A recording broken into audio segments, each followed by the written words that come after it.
There we go. And kind of dive right in. So thanks everybody for coming out. This apologies for the delayed time frame, but I'm glad that we can still meet and cover the topic of the Bronze Age collapse. Um, I do have a new background here, but I did get lazy this time. I AI generated this one. Don't look too closely at everything. It's mostly just there for visual interest. Um, but I think most of them are okay.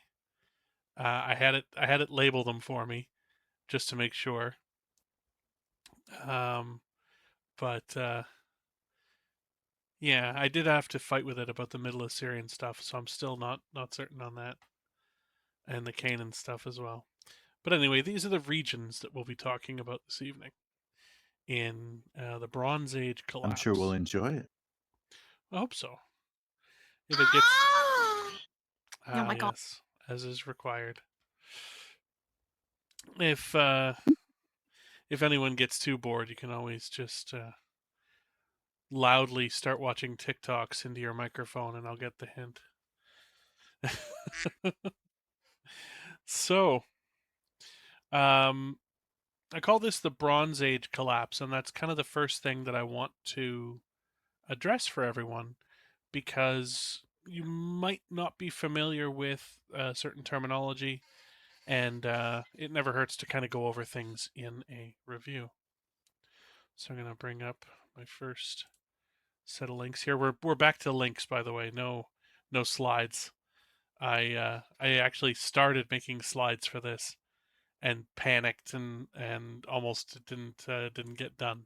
So instead, I just said no. I got to keep this low impact and fun. So we have links and a lot of Wikipedia so that it's very easy on me. That's fine. Okay, so the Bronze Age is one of three broad categories of what is known as prehistory.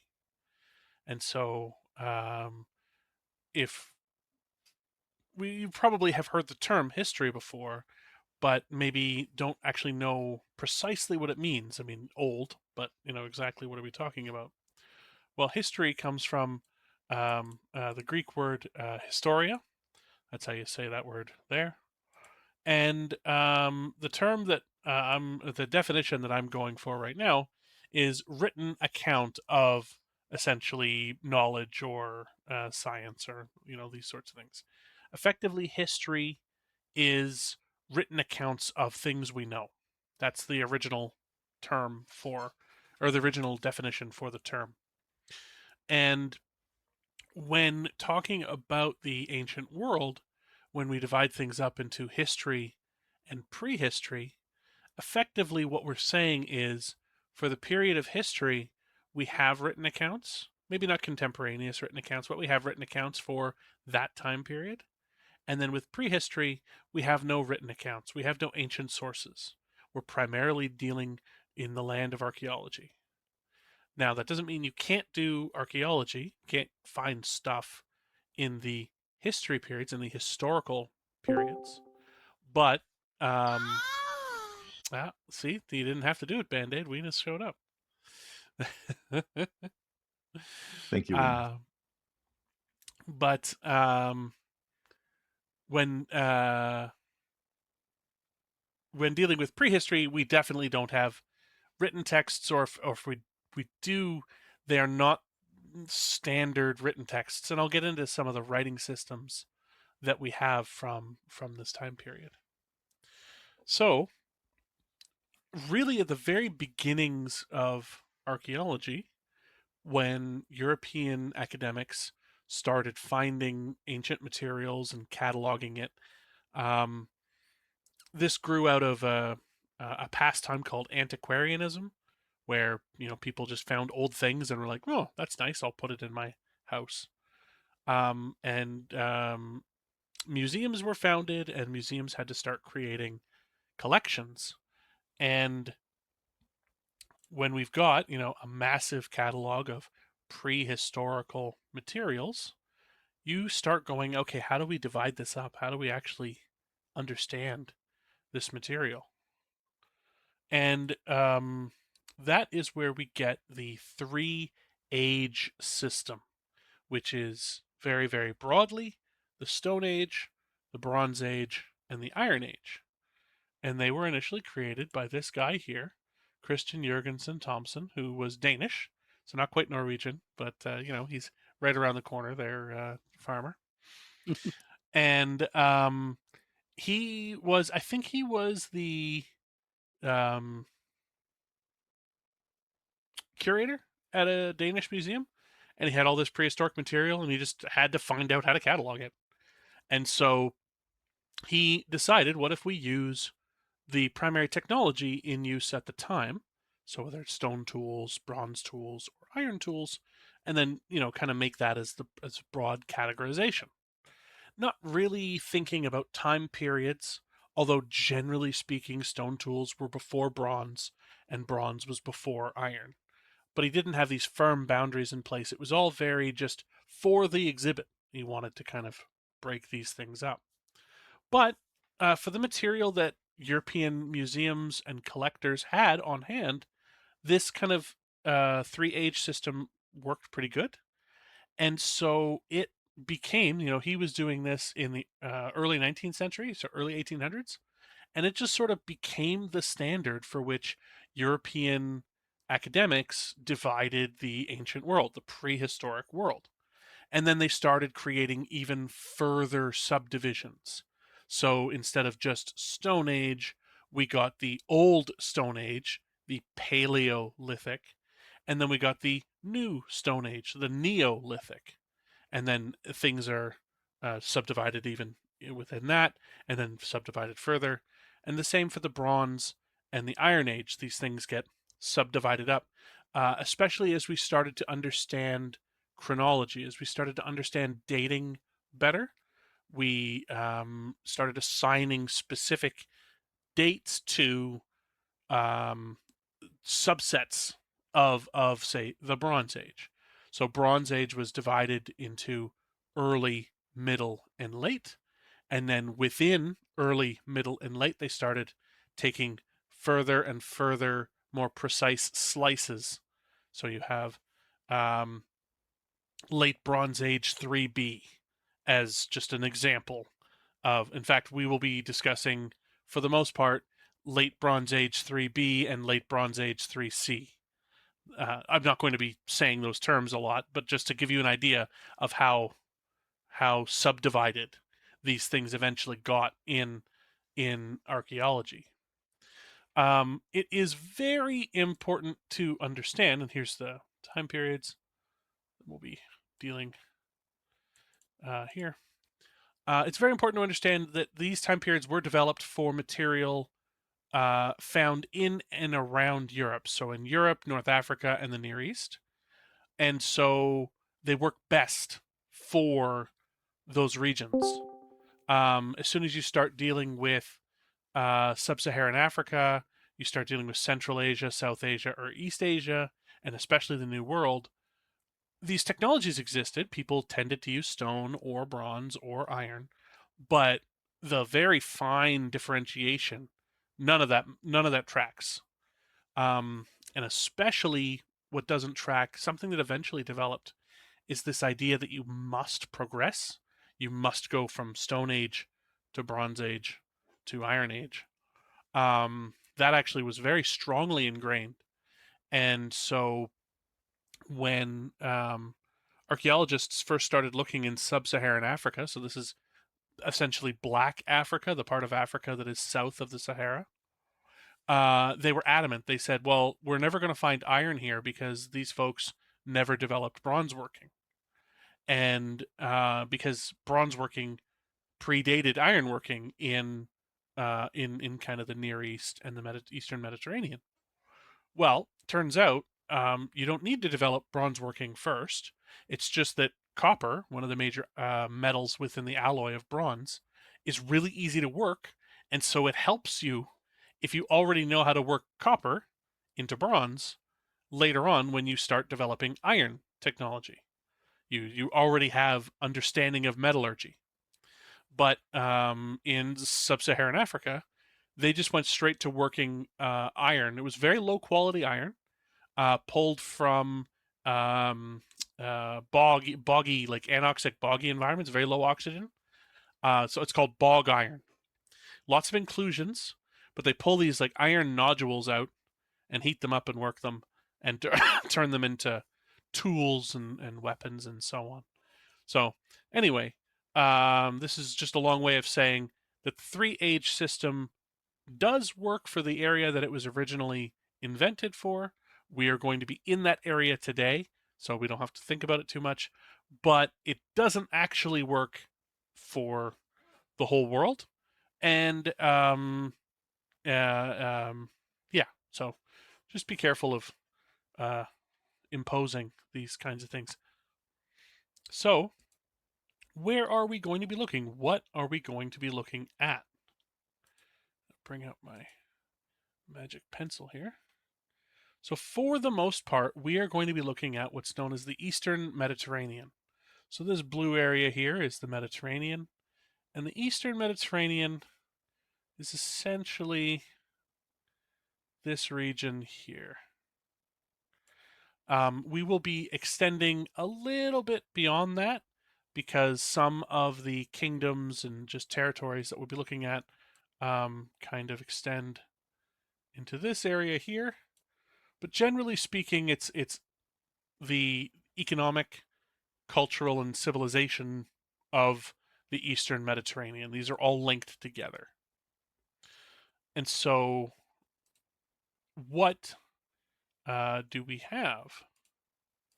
I forget how to make this go away. Still a pen. There we go. What kingdoms or what territories are we going to be looking at? Well, we will be looking at an area called Mycenaean Greece, and I will explain what that means. But it's Greece, but it's a particular time period and um, uh, political organization within Greece. We will also be looking at the Hittite Empire, kind of this outline in red. This is very schematic. I'll show you better maps that don't look like they were drawn by a 2-year-old later. So Mycenaean Greece, the Hittites. We will look at a city-state called Urartu. Urartu, I think. No, I can't remember. And of course, it disappears everything. Great. Sorry, Ugarit, not Urartu. Ugarit. Oh, good. It comes back. We will also look at a kingdom called Mitanni. And then the Middle Assyrian Kingdom, the region of Canaan, and then New Kingdom Egypt. So there's a whole bunch of little boxes that, again, look like a 2-year-old drew them. But I will go through them, and some of them are more important than others. But these are, we have to understand what existed so that we can understand what fell and potentially why it fell. Because there is a Bronze Age collapse. So, any questions so far based on sort of what I just outlined? No? Okay. I will jump into the next section here. Okay. So, Mycenaean Greece. I'll bring up this here. This is the Mycenaean world. Now, for those that were part of my lecture, oh God, it was probably 5 months ago, on Minoan Crete.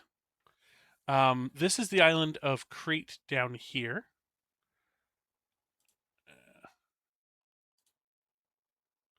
This is Crete down here. And I mentioned that that was eventually conquered, that the Minoan civilization was eventually conquered.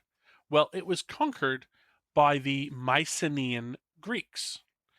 And this period of Greek history is called Mycenaean because of the site of Mycenae. Now, the reason is just that's the site that got excavated first, and like this is Mycenae, so we will call all of the things from this time period Mycenaean. And what this was is a period of Greek history where there's extremely large, powerful kings for these various sites, and they live in these elaborate palaces. And they are military leaders. They go on military campaigns against each other as well as foreign powers. But there's no one government over all of Greece. And to the best of our knowledge, there's no organization that isn't based around a king in a palace. We call these, well, they're listed right here, the palaces. And then, these little tiny dots of Mycenaean settlements, they would be part of the territory of one of these palaces, essentially. If they were not part of the territory of one of these palaces, they're kind of outside the Mycenaean world, and kind of the land of the barbarians or foreigners. And for the Greeks, it's kind of the same thing. So, one of the things that we can say about the Mycenaean period is that it has a very unique writing system.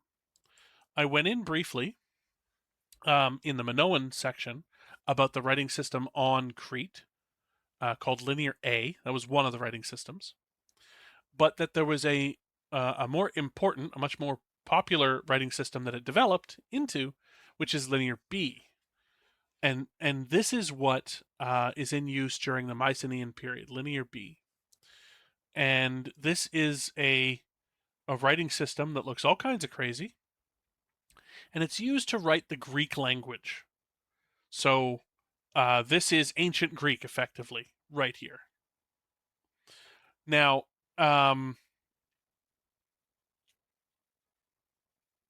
this writing system disappears. It dies, and the knowledge of how to write, the knowledge that you can write, just dies off in Greece.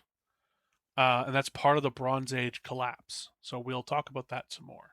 I'm going to talk about writing systems a lot here, just to kind of give you an idea that we are dealing with different people, and here's one way you can show that they are different people because they use different writing systems and they have different languages. So Mycenae is, or Mycenae is the most popular site. It's the first one excavated. It's probably the biggest, if not one of the biggest, and it's got a few kind of famous architectural features. So one of the most and artifacts. One of the most famous things from here is this artifact here called the Mask of Agamemnon. Now, Agamemnon is a character from Homer, who is an ancient Greek poet, and he is the king of Mycenae and the essentially the leader of the Greeks in their war party against Troy, the in the epic poem the Iliad. Well, this mask is from, I think, 2000 BCE. So for sure, guaranteed, if Agamemnon was a real person, this is not his death mask. But we will talk about the kind of historicity, the kind of historical basis for the Iliad. It's not as much as some people claim, but it's more than some people dismiss, and I'll get into that more when we get there. But this is, um, this was a real person. This was ostensibly a very important person, probably a king of the palace in Mycenae, and this is his death mask. They put this. This is a pounded sheet of flat gold, very very thin, and they put it over his face to kind of model his face. Now, some of the finer details, obviously, are added in. Those are cowrie shells for his eyes, and I think that the eyebrows and mustache. Let's just say that it's schematic for his face, and then the details are filled in extraneously. But this form is actually very common where they have these ears. Ears were very important to display in Mycenaean artwork, evidently, and we actually see these in some later objects as well. And we can talk about that. But this is again from 2000 BC, and we actually see it in objects 1,000 years later. I have a question before you move on. Sure. Is it true that Agamemnon's vagina also looked like his eyes? They were like looked the same. Yeah, yeah. That one's not covered. I don't. I'm just Uh, kidding. Please move on. Very, very interesting. yeah, no, I'm eating, it's. so I'm quiet, which is probably good for everybody. But I always wonder, is it going to be a serious question or is it going to not? And I always wait just in case. But yes, there's a you can see into the artwork whatever it is that you would like to see. that's what I love about art. This is what's known as the Lion's Gate of Mycenae. So we've got two lions here next to a pillar, and then these very large ashlar blocks. So ashlar is a kind of masonry, and what it means, people misuse the term a lot, unfortunately. What it means is there isn't any plaster or cement or concrete or whatever. There's no filler in between the gaps. They have dry fit all of the blocks into each other, and they've used both the weight of the blocks as well as the quality of the fit to make sure that everything just stays put. Um, this, in later centuries, gets referred to as Cyclopean architecture by the ancient Greeks. They don't think that humans built it. They think that a race of giant cyclops built it because it's so huge. How could people do this? It had to have been massive monsters. So these ruins are visible on the ancient Greek landscape, and they have a lore that develops on their purpose. This is actually more associated with the island of Crete, but I have always loved this image. He's just a happy little octopus. Um, there was this is a little bit of information from the Minoan lecture, but there was a volcanic eruption on an island in the Aegean Sea, kind of near where all these places are. And it is believed that there was a large tidal wave that washed a whole bunch of sea creatures up onto the shore.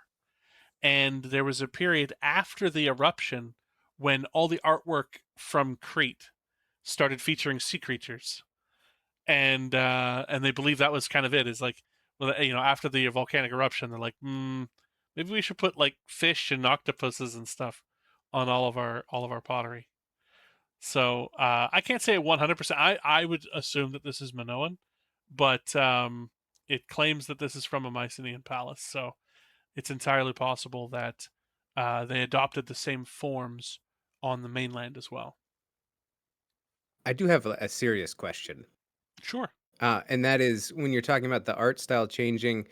Do you think it's because I mean, are these creatures that they'd be seeing normally, or are these like deeper sea creatures that are making their first time appearance and that's why they're more captivated with them? Or do you think it's just more of these are things that they see, while they're fishing and things like that already, but it becomes more popular because of current events with the eruption? I What mean, is your take on that?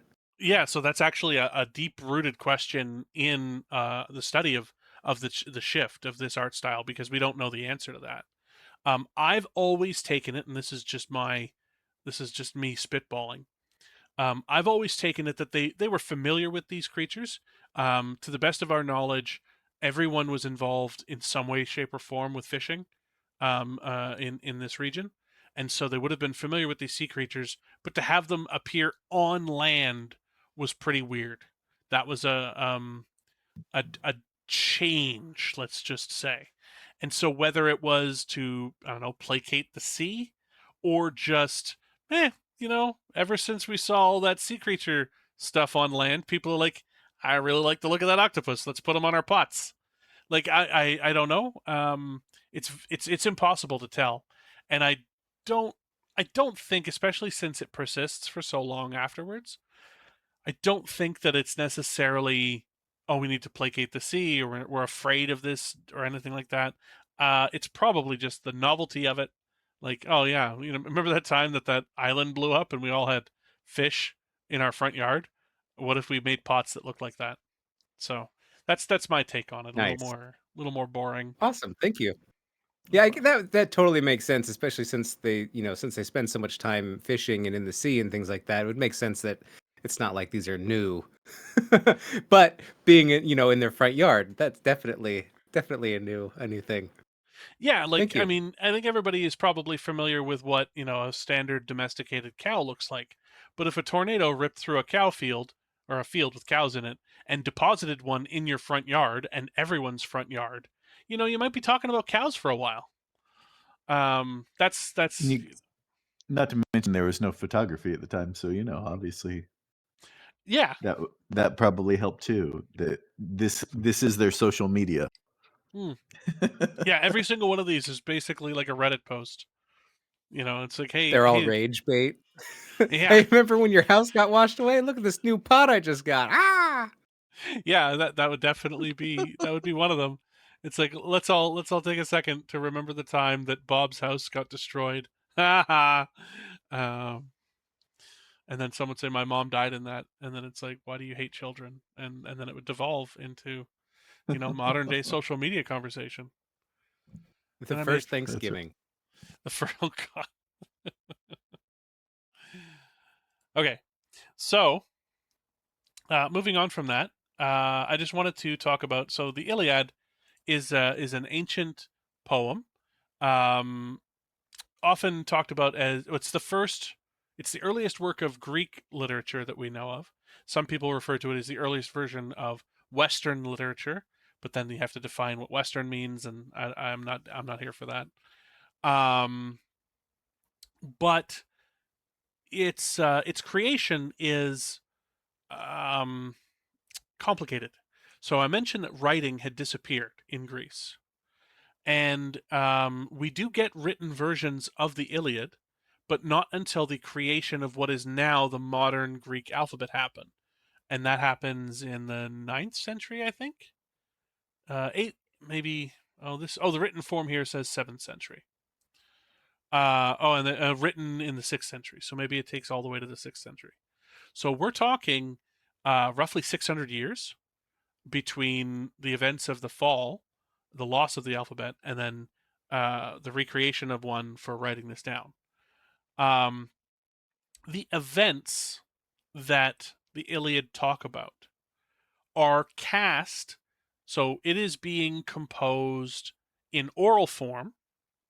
It is being composed in the 8th and 9th century BC. So kind of the 700s and 800s and 700s. No,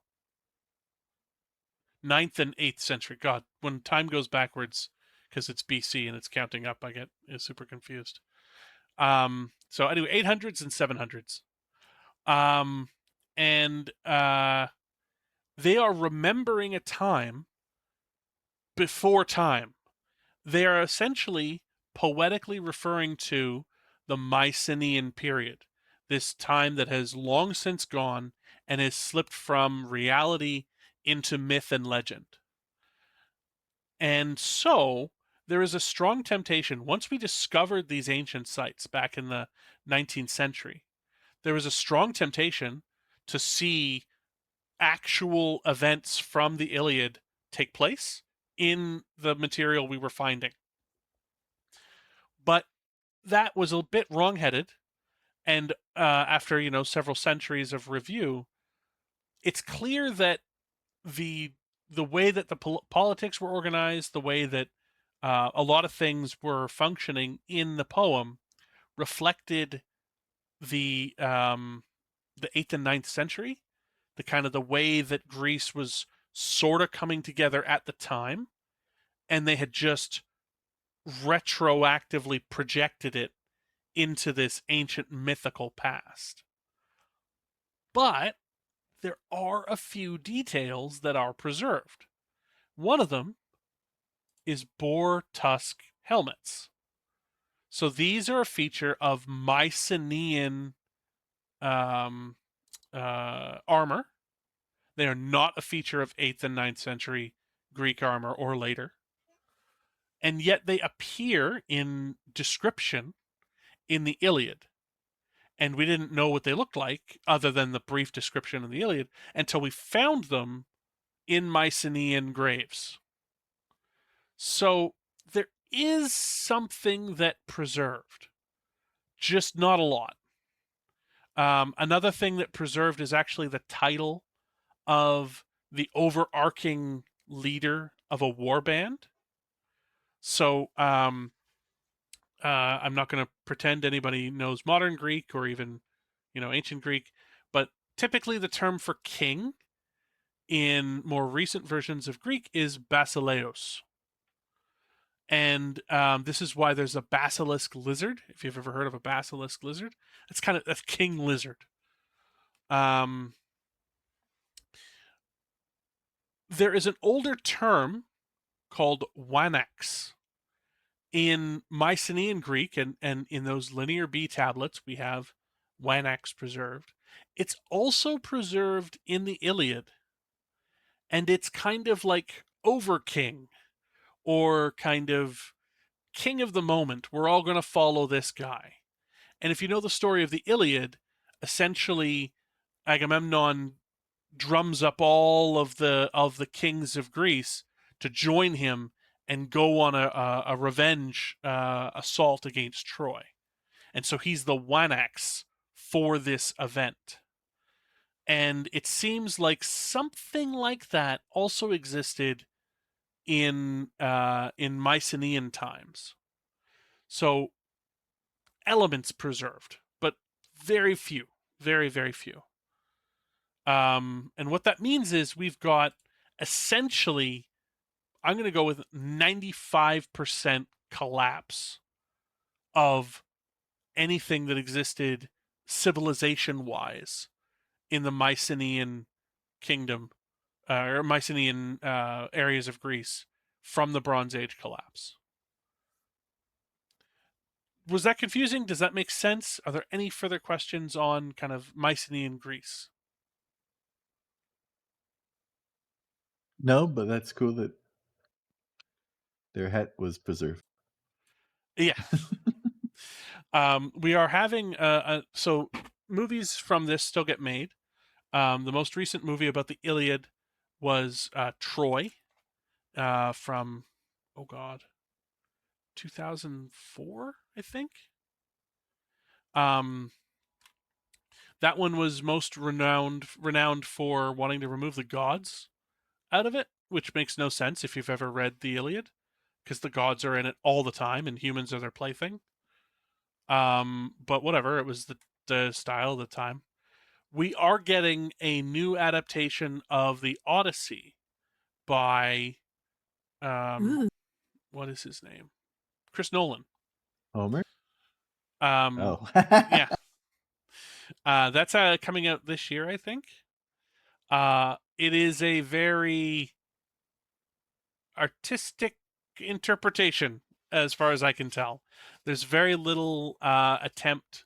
So people get. I mean, I'm on social media with a whole bunch of academics, and if there's anybody who can get pissy about somebody making a movie about the ancient world, it's academics.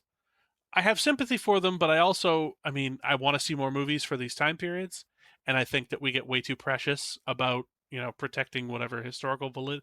Like we should chill out. Like that's just chill out and let them do their thing.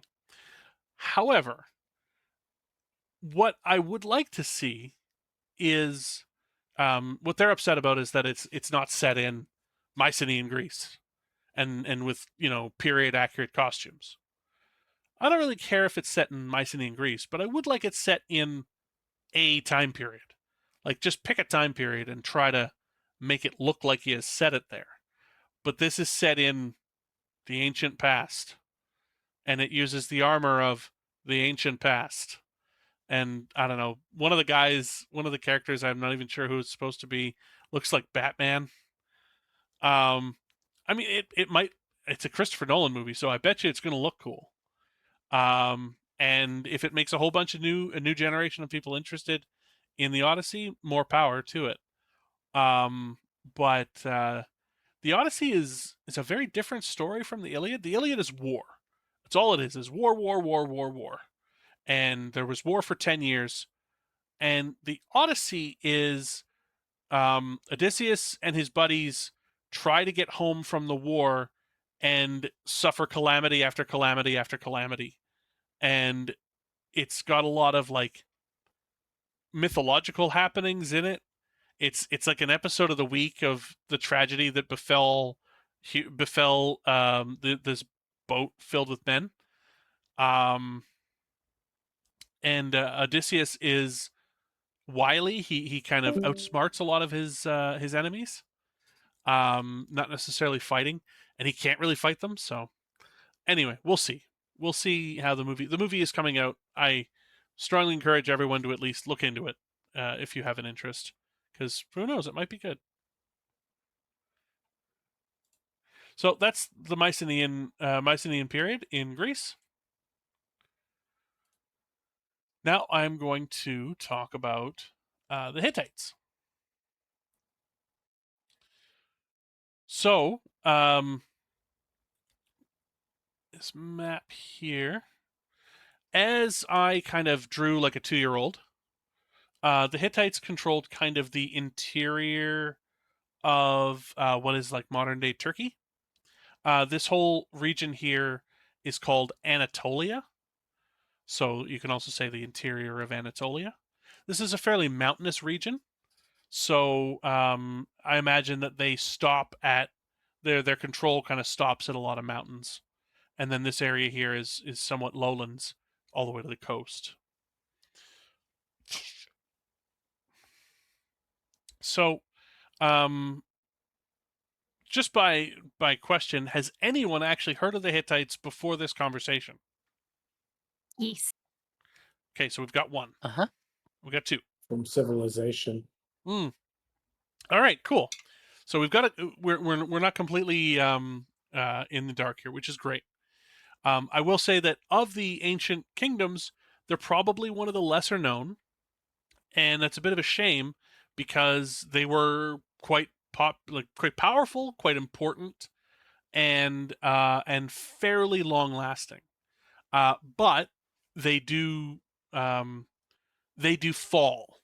The Hittite Empire falls as part of the Bronze Age collapse, and there are some what get called Neo-Hittite or what's the language? Hurrian kingdoms that arise later on, but they're not really a continuation of the Hittites. They're just people from the same linguistic and cultural group. So anyway, we're just dealing with the Hittites for now. Their capital was a site called Hattusa, and they in the Greek section on the Greek map, where was it? Here, you can see a site called Troy. So this is a site that in the modern day we have labeled as this is where the Greeks fought the Troy. Like this is the site of the Iliad, of the battle. Nobody knows for sure. It has a destruction layer that kind of coincides with maybe the Trojan War, but who knows if this is actually Troy or not. The reason I bring this up is that this city is outside of Hittite control. It is Wilusa here, but it's kind of like right next to the Hittites. And so you can imagine that they are, if not paying tribute to the Hittites, certainly not pissing them off because they're right next door and they're big and they're powerful. So just to give you an idea of kind of how interconnected or how closely connected these various worlds are. And rulers from these various areas, we have letters from one to the other. So we know that they sent correspondence to each other. And they're like, you're the greatest king in the world, and I too am the greatest king in the world. We should be brothers forever. Thank you for the two goats.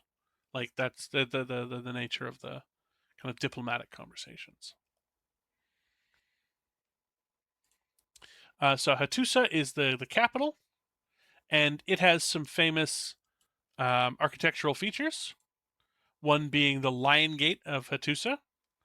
So these are pretty artistically rendered lions, but I've always loved them. I think that they're pretty awesome. And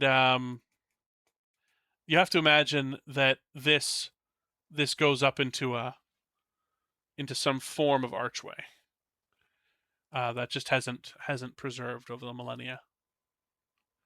And another entrance to the city is the Sphinx Gate. So this looks pretty close to an Egyptian Sphinx. There are creatures like this all across the Eastern Mediterranean. So in Assyrian art, they're called lamassu, and they're winged bull creatures with human faces. And then there's sphinxes here, and also in Egypt. And it's mythological kind of combiner beasts that are perceived to have protective powers as well as just powerful magics and so on.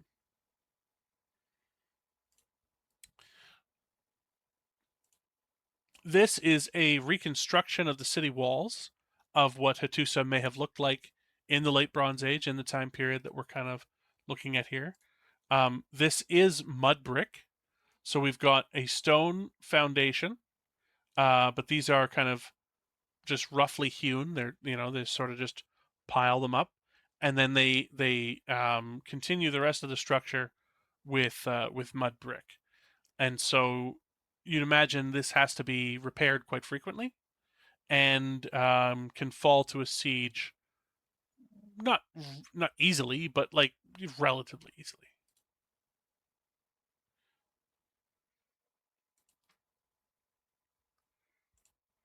So the Hittites are a group of people that are actually related to, well, frankly, us.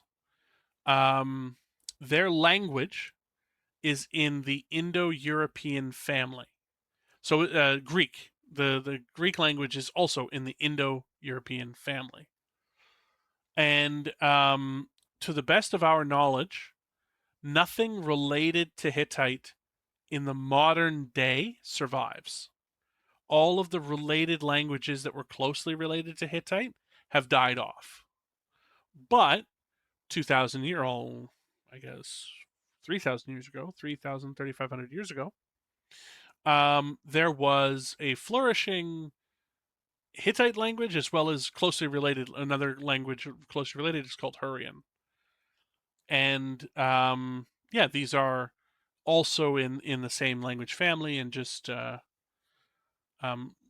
broadly what that means is that at some point, probably genetically, we're also related to these folks.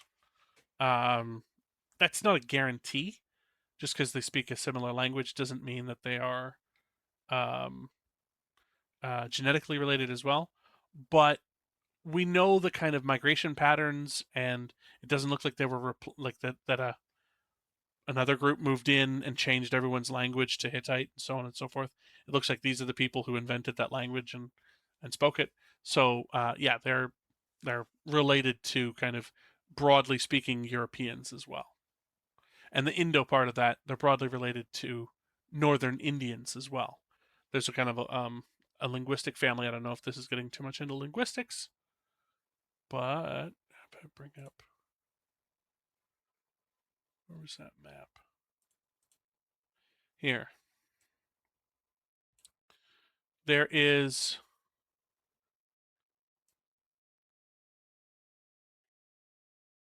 a language kind of continuum that connects all of these groups together.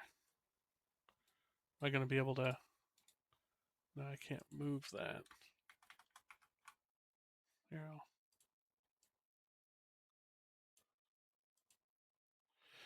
So, Northern Indian languages, Iranian languages, the Hittite language, and then kind of most European languages, German, French, and all that kind of stuff.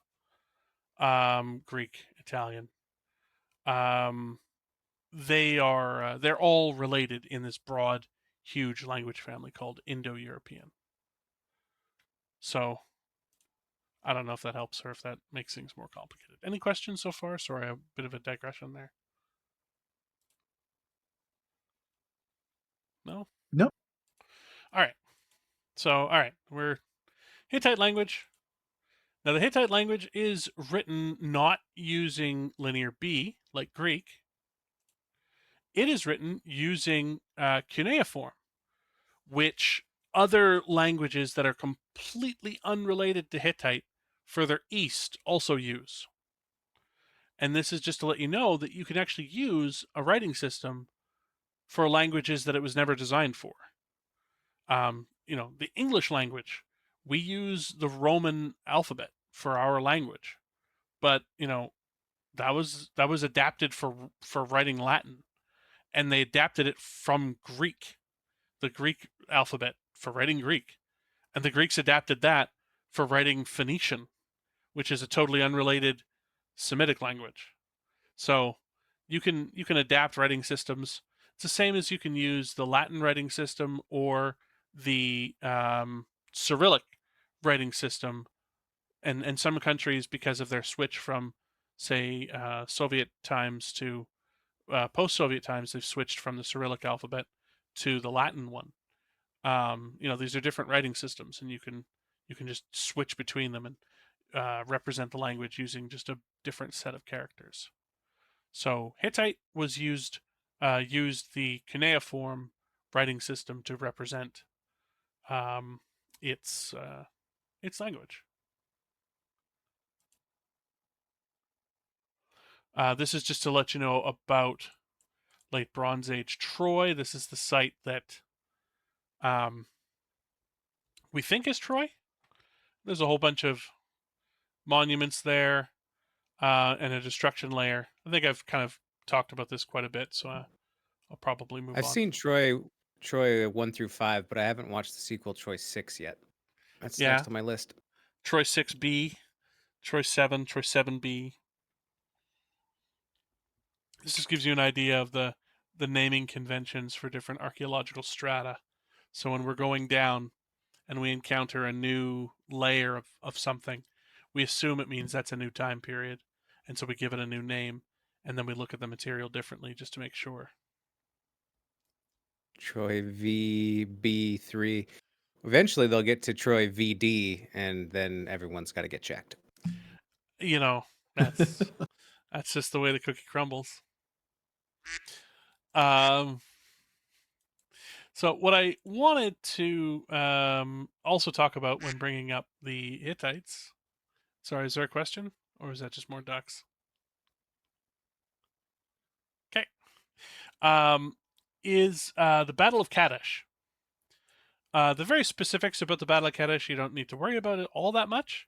Just know that this was a major battle, part of a major war between the Hittites and the Egyptians. And it was essentially fought to a stalemate. The Battle of Kadesh was fought to a stalemate. The war, it's debatable. I think they both lost because they kind of fought each other to exhaustion. And then the people in the middle got a little bit of independence and started to break away. But this battle resulted in the very first known peace treaty. And the wonderful thing about this peace treaty is that we have examples of monumental versions of it in the Hittite kingdom as well as in Egypt. And in both of them, they claim victory. So, man, did I ever show those assholes what for? But, because I'm the greatest, I decided we should have peace. And that's just what the text says for both sides. So I guess international relations haven't changed all that much since they started. But okay, so that covers the Mycenaean world and the Hittites. Now we're going to get into some of the smaller areas. Any questions so far on what we've covered in terms of two of the major players in the Bronze Age? I have a question that's kind of adjacent to what you just talked about. Yeah. And I guess I've just figured maybe I've been saying it wrong the whole time, but I've always heard it in my mind as cuneiform, but that does not. Is that the same thing as cuneiform? Yeah. Yeah. So Okay. the That wasn't the question. That was just so you know what I'm talking about. oh, okay, sorry. The question yeah. Yeah, no, the question is if the Hittites are at war with the Egyptians, and they have their language is with pictographs, right? It's the what's that called? Like it was just up there. Hieroglyphs are for the Yeah, Egyptians. hieroglyphics. Yeah. So does that mean that those two languages were in existence at the same time? And is one a version of another? So so this is important to keep in mind. The two writing systems, Egyptian hieroglyphics and cuneiform, were in existence at the same time. They are not versions of each other. It's debatable, did hieroglyphics influence cuneiform, the creation? Were they both independent creations? This is something that people argue about, but they got started around the same time, one in Mesopotamia and the other in Egypt. Nobody aside from the Egyptians adopts the hieroglyphic writing system, but a lot of people in the Near East adopt cuneiform. Mm-hmm. It seems to be a more adaptable system. Um, the Egyptians themselves actually abandon hieroglyphics for day-to-day documentation. I think after the New Kingdom, they still keep it around. It still exists, but they start using a writing system called Demotic. I think it's based on Greek, so it's probably after the Hellenistic period. But in any event, to answer your question, yes, these writing systems exist at the same time, but they're not necessarily based on each other. And to the best of our Interesting. knowledge, they are independent inventions. Got it. And from what you're saying, it sounds like hieroglyphics just wasn't very adaptable to other peoples and their uses. It seems like. It's at the very least, it was harder to adapt than cuneiform. So why not just use cuneiform, since there was another technology that existed already that was easier to adapt? That seems to be how things have gone. But the Egyptians, they already had hieroglyphics, and they're like, "Fuck you and your wedges. We don't want your stupid wedges." We have symbols with all of our gods on it. It's too late. We're already locked in. You chose fruit, you All stick right. with fruit. Awesome. Thank you. Yeah, no problem. So, this is the kind of the massive overextension. It's kind of a humorous, the massive extent of the Mitanni kingdom. Really, it's the dark pink, and then the light pink is kind of, for an hour and a half, one afternoon, they held sway over this territory. Um, Generally speaking, Mitanni is a smaller player, but they had been larger um, in the late Bronze Age. But towards the end of the late Bronze Age, where we are focusing, because that's when the Bronze Age collapse happened, they had lost a series of conflicts with both the Hittites and the Middle Assyrian Empire to the east. And so slowly the Hittites were coming in from the north and taking territory, and the Assyrians were coming in from the east and taking territory. And Mitanni sort of got dwindled down until they actually, to the best of my knowledge, were conquered before the Bronze Age collapse, or at the very least were left with like a single city before the Bronze Age collapse and then just sort of disappear in the aftermath. But I felt it would be imprudent not to talk about them because they were a larger player earlier in the time period, and they were there. Just I also wanted to showcase that this wasn't a stagnant time period. It's not like there was absolute stability everywhere, and all of these kingdoms went from 100% robustness to completely capitulating and falling over each other. They were dynamic and in the process of conquering one another, going to war with one another, taking territory, losing territory, and Mitanni just couldn't keep up and ended up losing out. Um,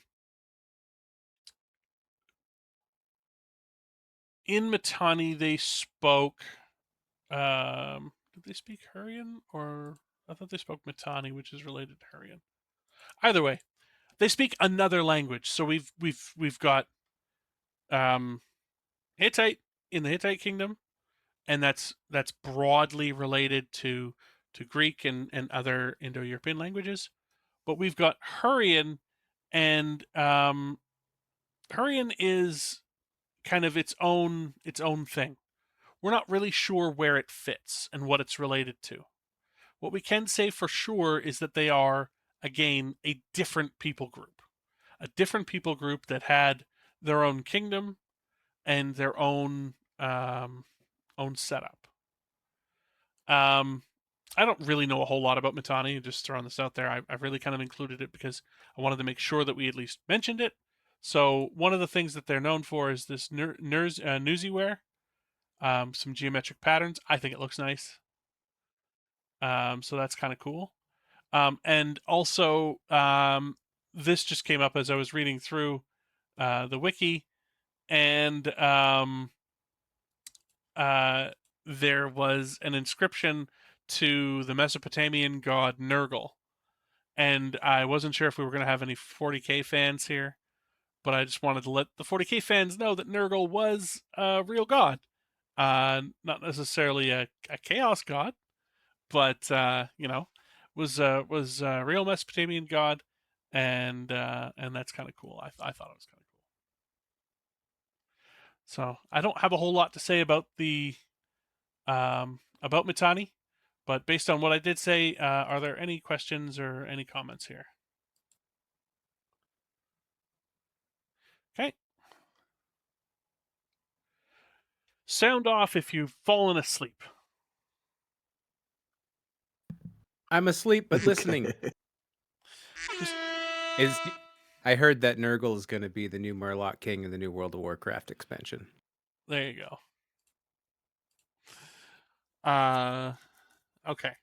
So this is another small player, Ugarit, and they were a small city-state that did a lot of business. They were a commercial center focused on trade. They used to pay Mitanni kind of protection money, tribute. But in the closing decades of the Bronze Age, they paid um, the Hittites.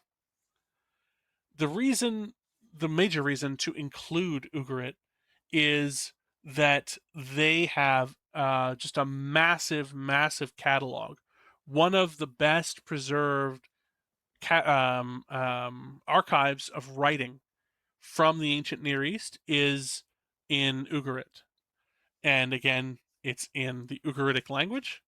So, um, Ugaritic is related to, it's a Semitic language. So it's related to Hebrew, Arabic, those kinds of languages. Um, and they wrote in a cuneiform because a lot of people used cuneiform. But the Ugaritic texts are um, far-reaching. There's letters. There's there's official correspondence from like king to king, but then if you've ever heard of the complaint letter of E.A. Nasir, it's not from here. Sorry, I don't mean to give that impression. But there's complaint letters. There's the correspondence from merchants and so on. Discussion of trade routes. And one of the very interesting things about the archive is that, as far as we can tell, Ugarit, by the way, was destroyed, completely destroyed in the Bronze Age collapse. But as far as we can tell, up to the moment before it was destroyed, it seems it was business as usual. That they were functioning. There was no indication of chaos. There was no, like, in the letters that were. Now, granted, the letters that they would have received are the bulk of what gets preserved, but there's also copies of the ones that they sent. So we know there's not one to one. We can't say for sure that we have every letter they ever sent, but chances are, we probably have most of the last letters that they sent. It was a very common thing to make copies of letters you sent, so that you would know the kind of the back and forth of the conversation. And yeah, like I said, it's for the most part business as usual. There doesn't appear to be anything going on, which is very mysterious. Because the next thing we know, Ugarit is destroyed, and it's not reoccupied for centuries, like many centuries. So, um, the other bit of a smaller player here. This is probably the largest of the smaller players. Is the Middle Assyrian Empire. Towards the beginning of this time period, they are much smaller. They are kind of a more of a local regional player. And then towards the end of the time period, towards the end of the late Bronze Age, they're one of the biggest, if not the biggest player in their region. They along with the Hittites take out Mitanni. They're extending their influence closer and closer to the Mediterranean, but still don't quite reach in there all the way. And this has more implications for the time period afterwards in the Iron Age. And I'll kind of go into after the Bronze Age collapse when I discuss like what happened and why. But just put a pin in that in terms of the Assyrians are somewhat off to the side, not quite all the way to the coast, and fairly powerful. And we'll go from there.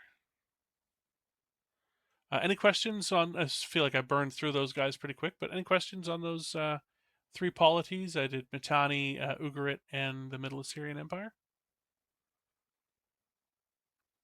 Nope. Okay.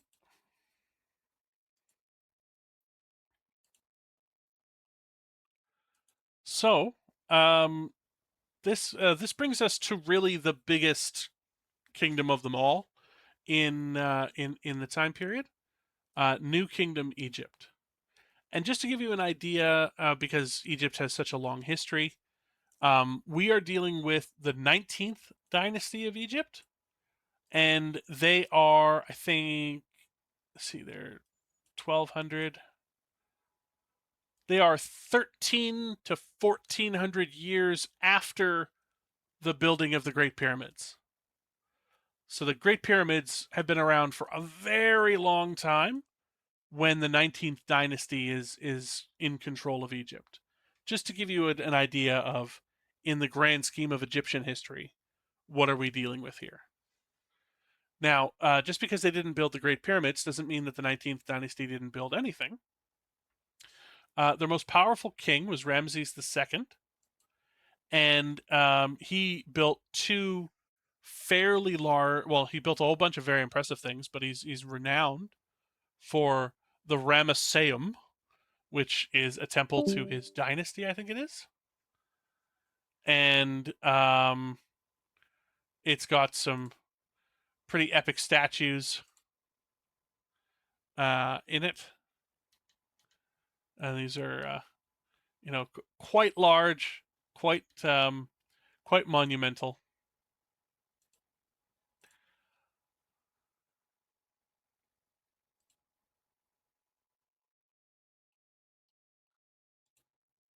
And then oh, and I've closed too many windows. That's okay. He's also very, very famous for the temple at Abu Simbel. And this basically was a temple that was built towards the southern end of the Egyptian kingdom. And south of this temple was a land called Nubia. And Ramses II led a few military campaigns into Nubia, but just basically contented himself by saying, "They're tributes. They recognize that I'm the King of Kings. We don't need to control them directly. They'll pay tribute. It'll be fine. And just in case they get uppity, we'll build this massive, massive temple at the southern extent of our control to let them know when they're in Egypt proper, so that they stay on kind of their side of the border." Abu Simbel, aside from being just a massive, oh, that was from Abu Simbel, that's why. Being a massive temple, um, it's also famous because in the 1950s, is it Nasser? The ruler of Egypt wanted to build Aswan Dam, and in order to do that, he had to flood a major area, and so Abu Simbel would have been buried, would have been flooded out by this process, and so a massive international effort took place, led by the Egyptians, to disassemble the temple piece by piece and bring it over to a different mountain outside of the flood zone and rebuild it. And so when you go to visit the temple now, it is not where it used to be. It was rebuilt in order to allow for the construction of the Aswan Dam. Yeah, it's. I mean, on the one hand, you can think of it as a massive modern engineering achievement, but on the other hand, it's like, well, yeah, but now all the historical context is ruined. But Abu Simbel, quite the amazing monument to see if you ever find yourself in Egypt. But the other thing I wanted to talk about with Ramses II is he is the Egyptian king who signed the Egyptian Hittite peace treaty. So he was the one who was at war with the Hittites, and effectively his Egypt was the strongest Egypt had been, if maybe ever. It was extending itself as far as it possibly could, um, and yeah, and it's his Egypt that claims victory, but it's more of a tie and runs home. So that's kind of the players that we've got on the eve of the Bronze Age collapse. So, what happened? And how do we know what happened? I guess is probably another thing. So, part of it comes about through archaeological excavation. How do we know what happened?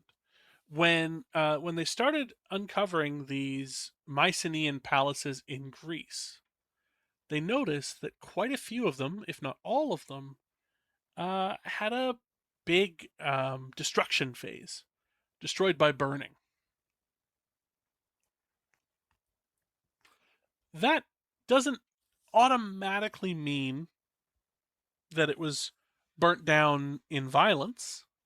You can have a fire, but it is odd if all of the palaces burn down kind of in a similar time frame. That starts people going, that's an awful lot of similar fires. And so when they notice this about Mycenae or the Mycenaean sites, they start kind of comparing notes with other kingdoms in the region, and they see the destruction layers of Ugarit. Like, okay, that kind of lines up. That's actually sort of the same. They look at the destruction layers of Hattusa, the Hittite kingdom um, capital. That kind of lines up. And then they start reading through some records because there's written records in Egypt, and they come across descriptions of invaders that Ramses the second and then also Ramses the third has to fend off. And these invaders, um, one of the groups are called Sea Peoples in the Egyptian texts. And effectively, they're they're written about as relentless barbarian hordes on ships coming in to try and take the Egyptians' shit away. And so what starts to happen, what starts to develop is a theory of um, essentially, I guess, roving bands of pirates that go around and burn down. They burn down Mycenaean territory. They burn down the Hittite kingdom, and they just keep like raping and pillaging all along the coast until eventually they're defeated by Egypt. And this severely weakens Egypt. They retract, but at least they're destroyed, the Sea Peoples. But that doesn't quite work out because while most of the Mycenaean palaces are burnt down, most of the Hittite settlements aren't burnt down. The capital is, but like a lot of the other sites, including royal sites, they're just not burnt down. They just sort of get abandoned. And so people start to wonder like what's going on here. And so some various theories start to float around. One of the ones, and I mean this has been corroborated by some modern analysis, is that there were some severe droughts. And there were some severe droughts as far as we can tell. And so the idea was, okay, so severe droughts brought about um, kind of collapse in control. And once the collapse in control happened, people rose up and took out the leadership because effectively drought means no crops, no crops means no bread, no bread means people starve, starving people eat the rich. This is kind of the trajectory. The problem is that there had been droughts before, and as far as we could tell, seemingly there was some droughts, but like not more severe than the ones before. So what was special about this time? Why here? Why now? And the droughts weren't universal across the entire Eastern Mediterranean. So again, kind of like, okay, maybe that's a contributing factor, but what are we looking at? What's going on? And then another thought of migratory invasion. So this is again the sea peoples, but maybe it was multiple vectors. Maybe you had barbarians coming from all corners. Where they came from, how they got there, who knows? They're just barbarian hordes and they want your stuff.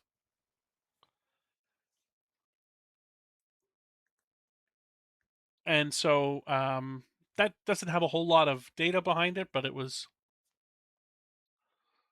proposed. Other things include pandemics. So, did everyone just die of disease? But again, the written records from most of the sites we have are that it was business as usual. People would talk about a plague, and we don't seem to have evidence of that. Now, when societies collapse, you do tend to get pestilence after the fact.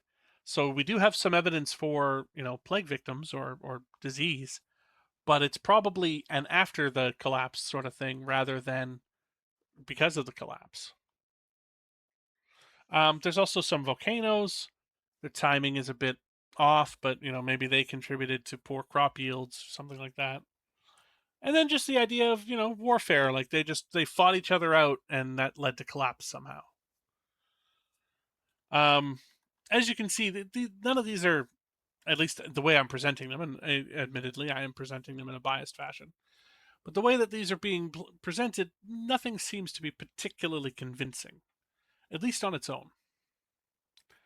Other problems start to arise when we do find the sites that we know for sure that got burned down don't seem to all line up. Once we get better at chronology, we can tell that some sites were burned before others, and there's almost a 50 to 70-year gap between some of them.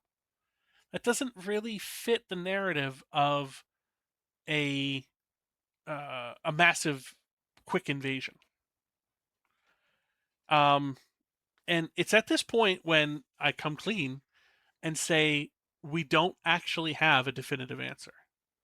We don't know why exactly the Bronze Age collapse happened. It's some kind of combination of the bits that I just talked about, but exactly what happened in terms of broad academic consensus, as far as I know, there isn't one. But I have got my suspicions.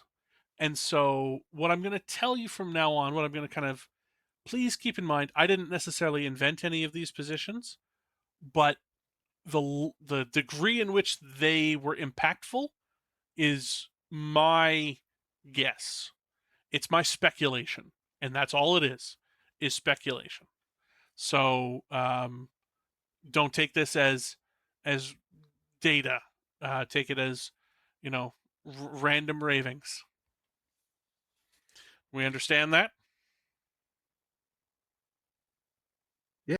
Yes, everything you say is 100% fact. Go. Yeah. Okay. So, Actually, I do It have was a question. Arthas. It was Oh, yeah. Arthas like Stratham. Yeah, Bandit. What why do you consider yourself so biased? What do you like? What is your bias towards, or like what?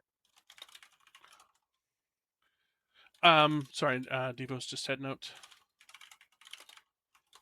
It's Um, why do I consider myself biased? Because I am biased. Because we all have our own biases. We all have our own kind of right. preferred narratives. And the most important thing of contributing that I say that I'm just talking about speculation is I haven't done the hard work of proving this point for point. I haven't done the hard work of actually really digging into the data and really coming up with an ironclad hypothesis. I'm just shooting from the hip and um and just sort of saying I think that this is what happened, but I don't want to go through the effort of proving it. And that's not academically defensible, you can do it in a scenario like this, but it wouldn't be publishable. It wouldn't be something I could write a paper or a book about because they would just laugh at me. Does that make sense? Yeah. Cool. So we talked about the sea peoples, and one thing that has become much more obvious over the decades of discussion is that there was more than just sea-based attacks. There were land-based attacks as well. We can actually track some land-based attacks starting the earliest dates in kind of the Mycenaean area, and then other land-based attacks stretching up and through areas of Hittite control. This is where Ugarit is. That came under land and sea-based attacks. This is the limits of Assyrian control, and they had land-based attacks that caused them to kind of pull back a little bit. They fought off invaders, what they called, but they also retreated a bit. And what we can see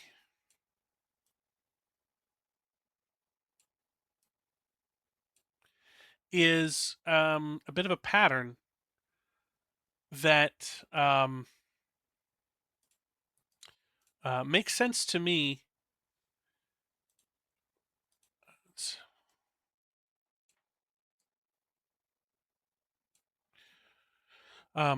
Makes sense to me less as an organized invasion from a singular group of people and more as a just a population movement, a massive group of various peoples who start kind of moving from one area and they displace people, causing a larger group to start moving, and they displace more people, causing an even larger group, effectively a katamari of refugees that start rolling all throughout this region.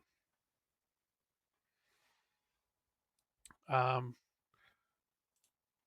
had intended, doesn't really matter. I was going to talk about Canaan. One of the group of sea peoples are called the Paliset by the Egyptians, and it is almost universally accepted that the Paliset are the Philistines, biblical Philistines.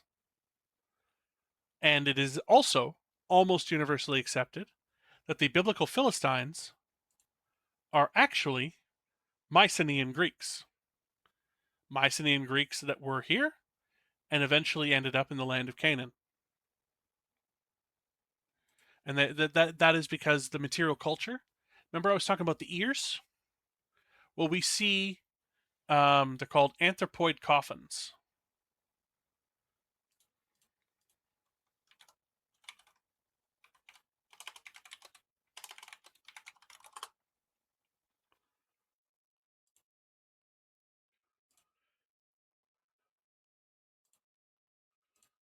So that's a anthropoid coffin from the Philistine period, and it's not exactly the same ears, and they're crazy. I love these things. They're so ugly, but they're the greatest. Um, but this is not the only piece of information. This is far from it. They also build buildings in the same way that the Mycenaeans did, where you kind of have a big open floor plan, and in the dead center of the room you have a massive, massive hearth. And this is in Greek, it's called a megaron, your great room, where you basically bring in your retainers, your people, and everyone just sort of sits around this big, massive fire and hears you talk about how awesome you are. But anyway, Um,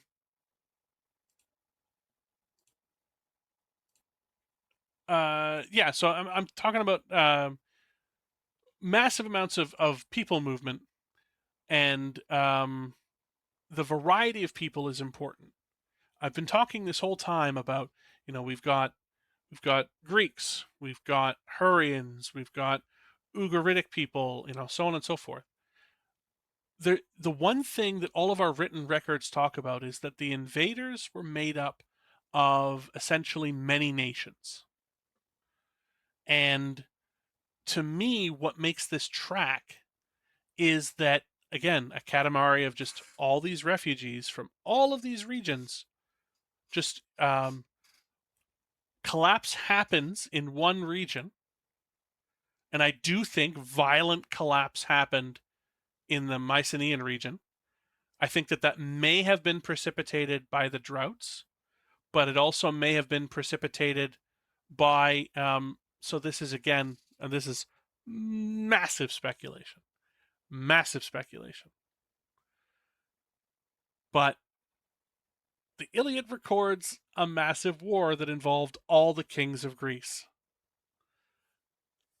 What if all the kings of Greece and all of their soldiers are off in Troy for 10 years or for some extended period of time when A, there is a barbarian invasion because there were nomadic tribes that were in the north, and B, you've got the largest drought, or at least a large drought.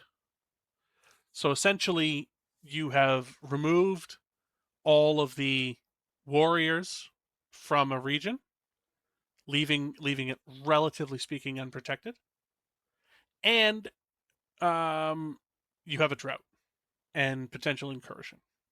This is 1,000% speculation. It's not necessary as well. I mean, we can just say we know the destruction happened. Exactly why? Who cares?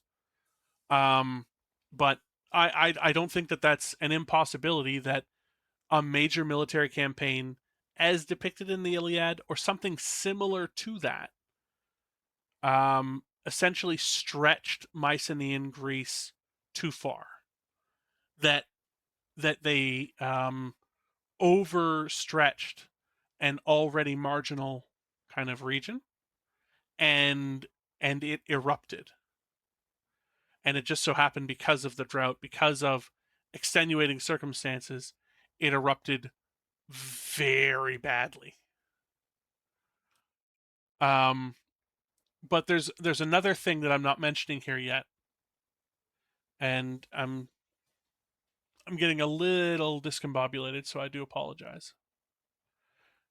Nomads are a major part in why I think that this is kind of how things happened. And I'm gonna jump to, and the reason I think that is because of what happened many thousands of years later with the fall of the Western Roman Empire.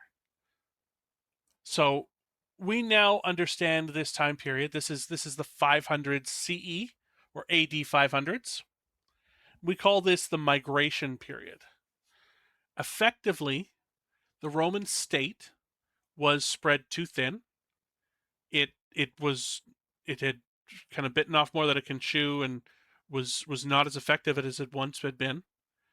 And very large German tribes were pouring across the border, disrupting trade, disrupting the ability for the Roman state to kind of conduct business as usual.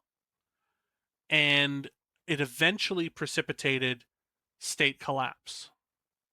It wasn't an immediate thing. The Roman Empire was a massive, powerful government that had been around for 1,000 years. But it was, with sustained pressure, it was devastating. Um, and I think a kind of smaller scale version of this may have happened in Greece, where um, migrating nomadic populations in the north came down into Mycenaean territory looking for a place to live or looking for easy treasure to capture. These people looked richer than they did, so why not try and take some stuff?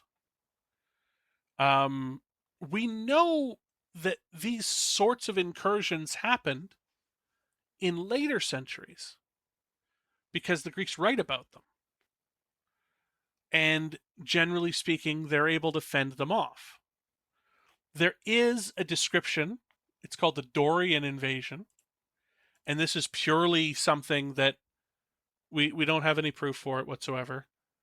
But this is a story ancient Greeks told to themselves of how slightly different Greek speakers got to certain areas. And they said, well, they were Dorians who were barbarians from the north, and they invaded and conquered in the south. I don't. We don't have to worry about the historicity of the Dorian invasions.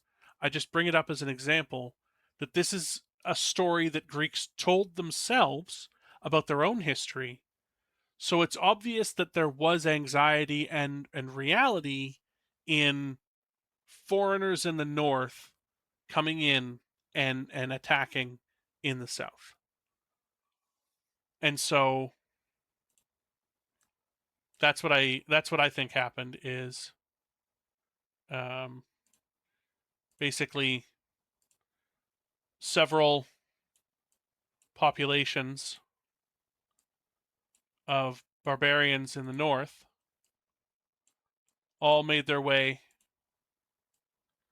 to the south, and maybe it was this south was weakened by a prolonged war, maybe it was weakened by drought, but it's not necessary for either to be the case.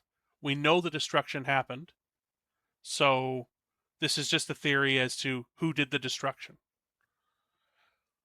And the incursions, this was not a unified, powerful state that had been around for 1,000 years. Like I mentioned, the Roman Empire had been in all of Western Europe.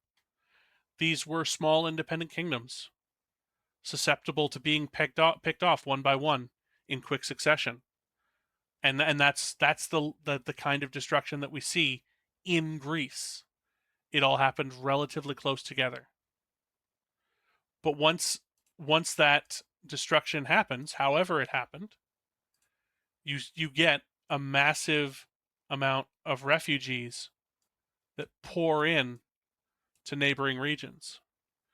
And it's entirely possible that along with refugees from the region, maybe some of these folks continue on because the getting's good and they want more, or maybe they haven't had their fill yet.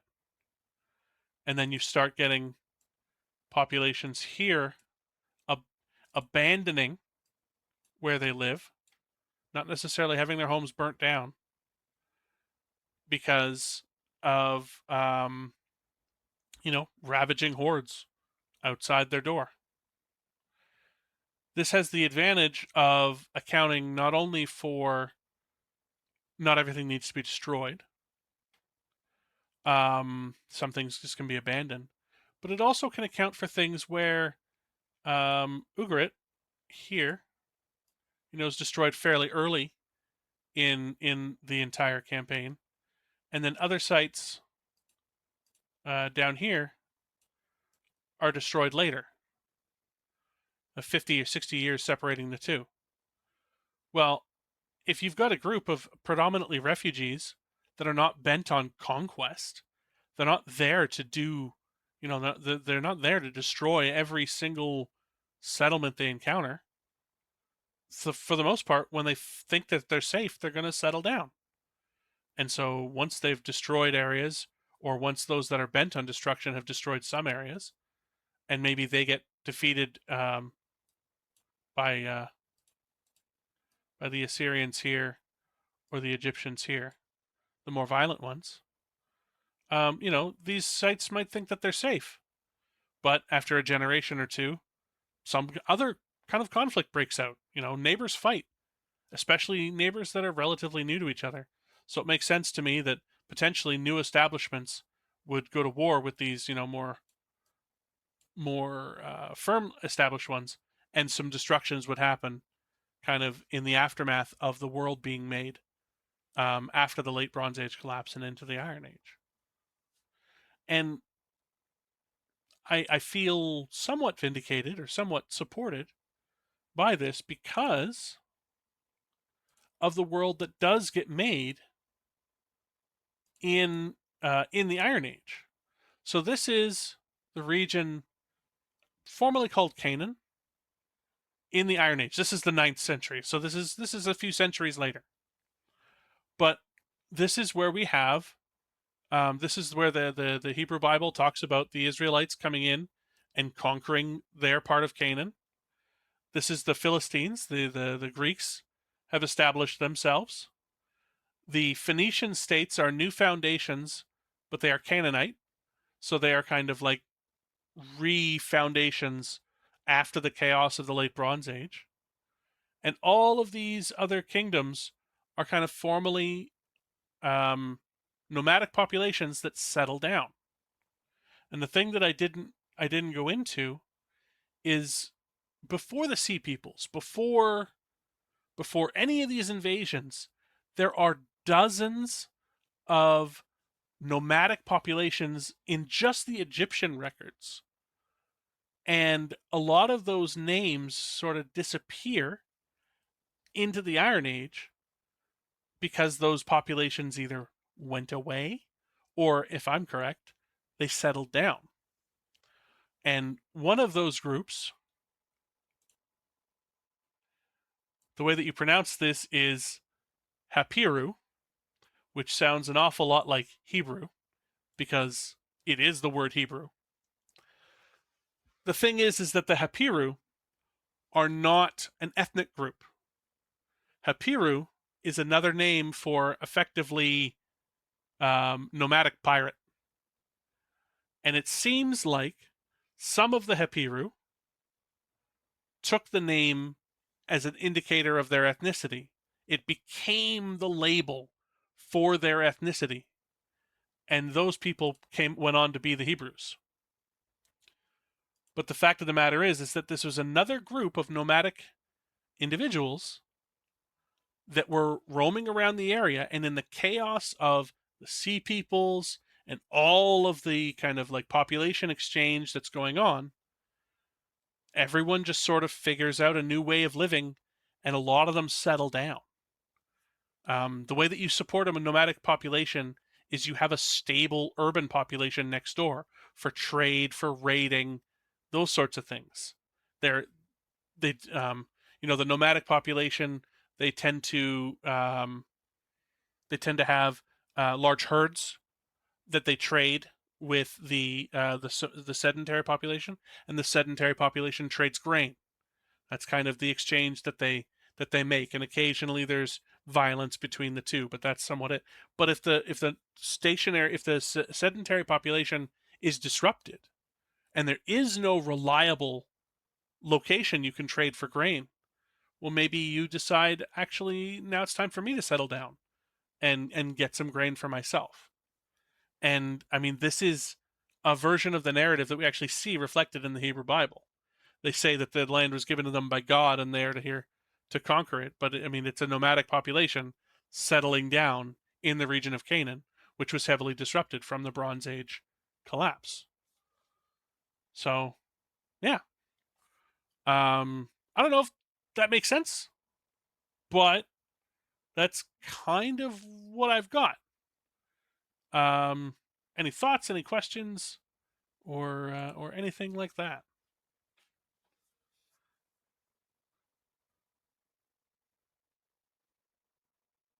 Absolute silence tells me I fucked up. So, Well, then No, I'll well, say something. I was gonna say I was curious about Judaism, and then you started answering what was running through my head. I will say that in terms of survival, only the Egyptians and the Assyrians survive intact. Canaanite culture continues, but it's new foundations, and the Phoenician city-states are new foundations. You can also, I mean, the Northern Kingdom and the Southern Kingdom in Israel as well. Effectively, like Hebrew as a language and Canaanite as a language, they're very, very closely related. They're in the same cultural sphere. They're effectively one of the groups of Canaanites. It's just that, according to the Hebrew Bible, the Canaanites are the bad guys. So the Israelites never identify themselves as Canaanites.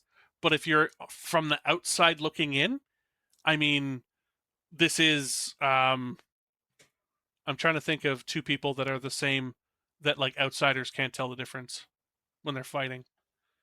But you know the story. If you never hate anybody more than your next door neighbor. Like maybe India and Pakistan fighting each other from somebody who's A little not bit. from the region. It Yeah. might seem like they are from the same background, but maybe there's obviously probably a lot more cultural differences than can be seen Well, from yeah, afar. and Or in the fact, Protestants and the Catholics. yeah, the Protestants, Catholics. I mean, those, both of those are religious differences amongst a homogeneous cultural population.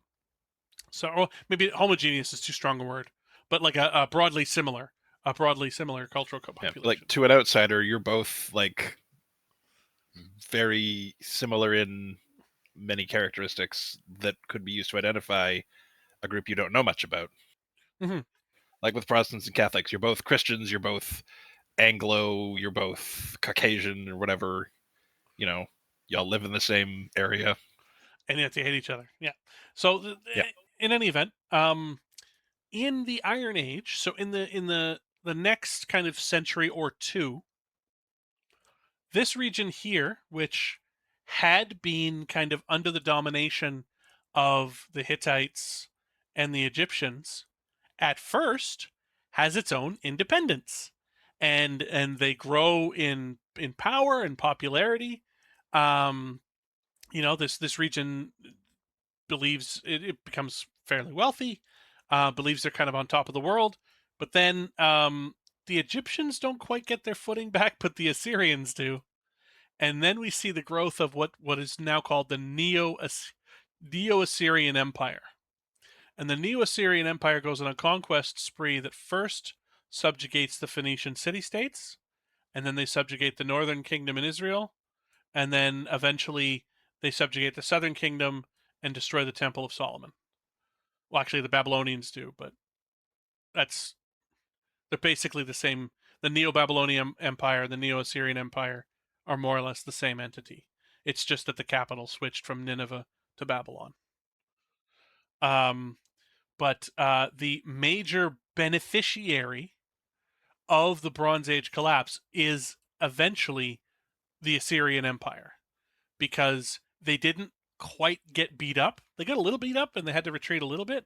But since they were insulated largely from the goings on over here, and everyone else sort of either exploded or was severely wounded, they also were the first group to really dive into iron technology.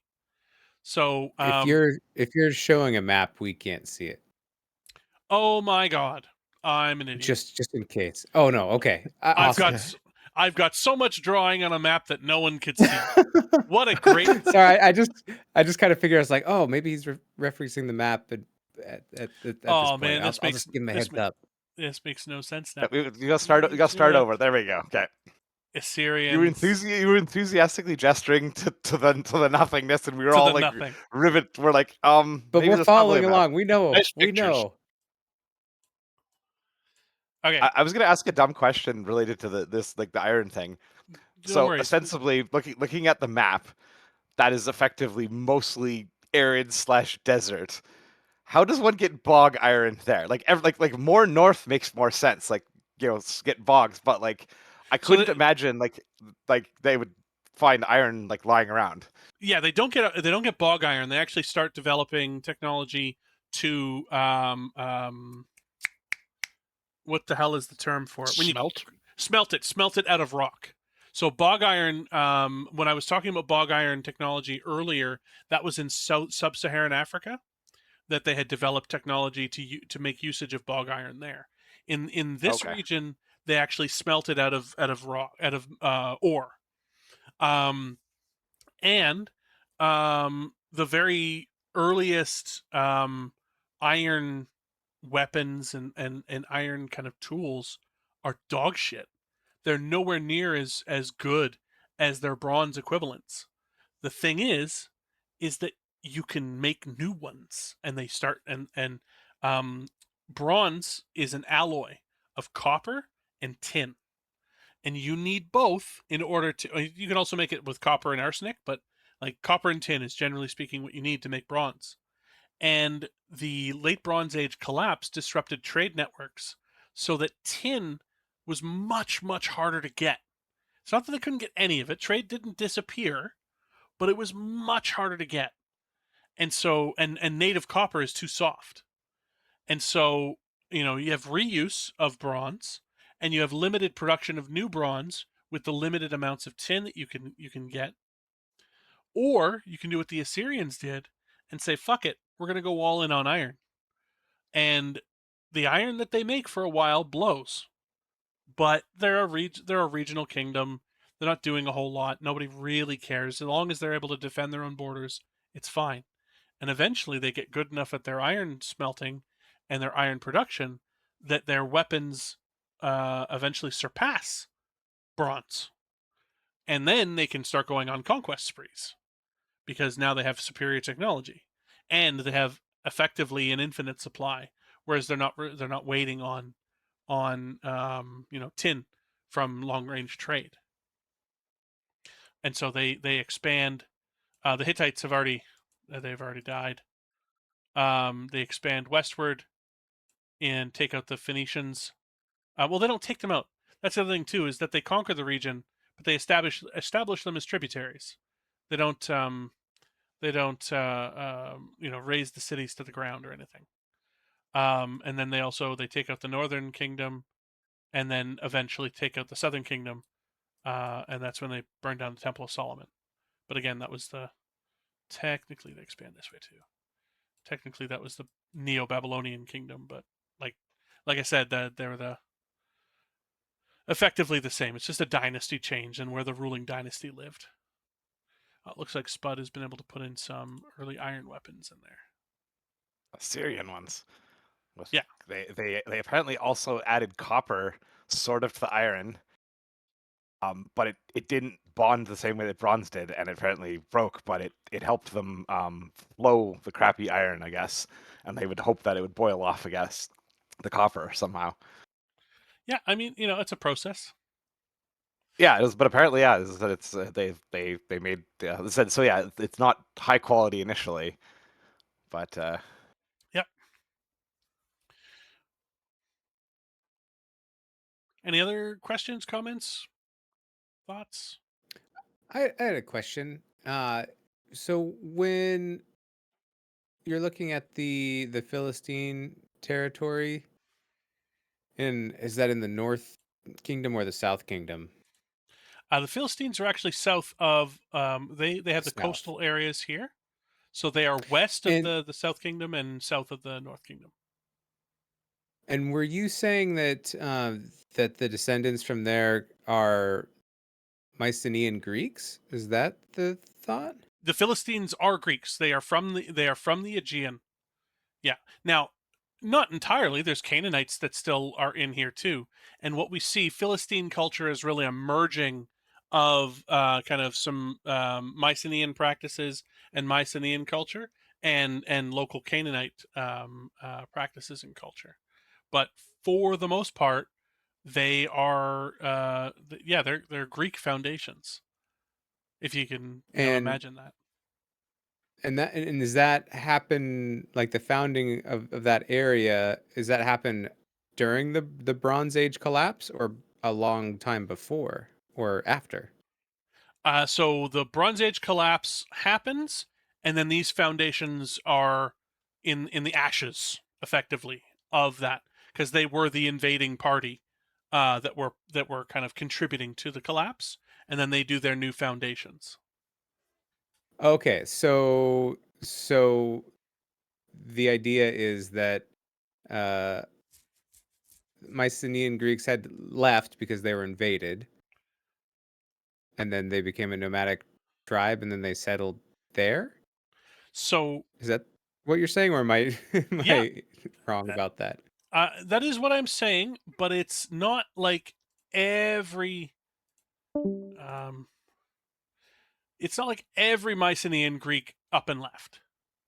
The Greeks Right. still live here, but a certain population, a certain group, did migrate along the coast here and eventually settle as the Philistines. That sounds wild that they went so far and didn't settle anywhere else, and then then when they finally got there, they're like, "All right, this is good." Far It enough. just is, it seems pretty Well, pretty crazy. I Not mean, crazy, but interesting is what I meant to Egypt's say. Egypt's armies are right here, so that might have been as far as they could go. Oh yeah, and maybe they wanted to go the other way, but then the Assyrian Empire was there, and they're like, "Nope," or the Syrian, and they're like, "Nope." Yeah, it's like, oh, this looks good. Why don't we just make it here? I guess it's just amazing to somebody who's as lazy as I am. I would have gone like across the water and been like, "Oh, let's go here." Well, and it's entirely possible that some of them did settle in locations here and here. Um, but the thing, keep in mind, if the scenario that I described is accurate, there was an awful lot of chaos in this area at the time. And so it wouldn't have Mm-hmm. seemed like a good place to settle down. Whereas here, most of the population, like, I mean, the Egyptians beat up most of the really bad guys, the big warriors. And so this might have seemed like a pretty stable, safe place to settle down.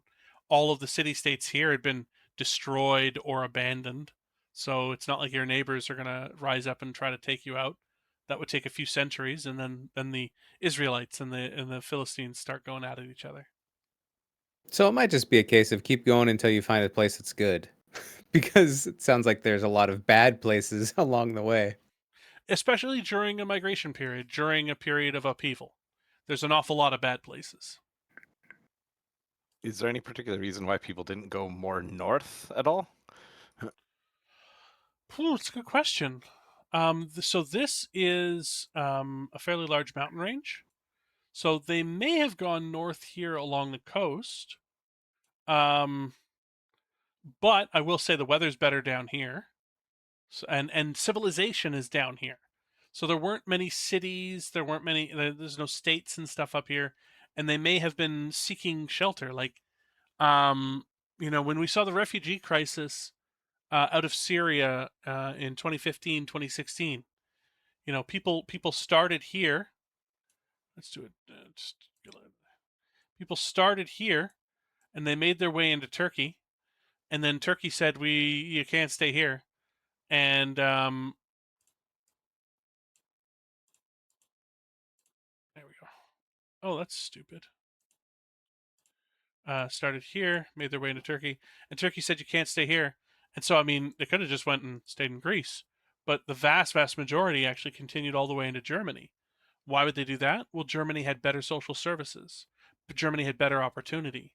Germany was a more sure bet than Greece or Hungary, and also there was actually violence against refugees especially in Hungary. And these countries here have smaller economies, and Germany has the biggest economy in the EU. So that's a refugee crisis in recent memory, where people traveled further than logically they might have to go because the opportunities were better. I mean, they could have. I guess they were also traveling over water into Italy. That's death defying. Um, so I mean, it's entirely possible that some of them went up and here, but the opportunities would have been much less opportunistic. It's a poorer region, not necessarily as accepting of refugees. And in the ancient world, I mean, there be dragons. Like, if there's no cities, that's just barbarian tribes. Maybe you want to go to areas where there's more civilization. That's fair. And then there's another mountain range I think on the between like the obvious north-south place like Red Bug or Cursor, that's also a mountain range, right? Like that's Yeah. like So there's uh, hold on. There's mountains here. There's mountains all throughout here. There's mountains here. There's mountains here. Mountains here. Here. Mountains everywhere. Well, so yeah, that makes sense why they didn't just like go east and then hook north. I was kind of thinking too, yeah, because like, you know, like I thought, that looked like a mountain range, and I think that's what modern day country is that there? That's Which one here? like Georgia, like yeah, there or Yeah. the north side of it. I guess not the north side is one of them is Georgia, right? Yeah. I got rid of the. So this is Georgia. This Okay, is Turkmenistan. This is Azerbaijan. Or no, Armenia. Azerbaijan is here. Syria. Turkey. I thought Azerbaijan was bigger than that, but maybe Look here, I'm drawn like an I idiot. mean, sorry. Yeah, okay, sorry. All I have to do is there you go. There we go. Okay, yeah, okay. So my my brain wasn't entirely wrong from that Oh, part and of I the had world. Yeah, Turkmenistan on the wrong side of the RLC. So Azerbaijan should have been both of them. Azerbaijan. That was the thing. That was like the one word that I remember I had so much trouble saying for the longest time. It like broke my mouth. Yeah, but you're speeding through it here.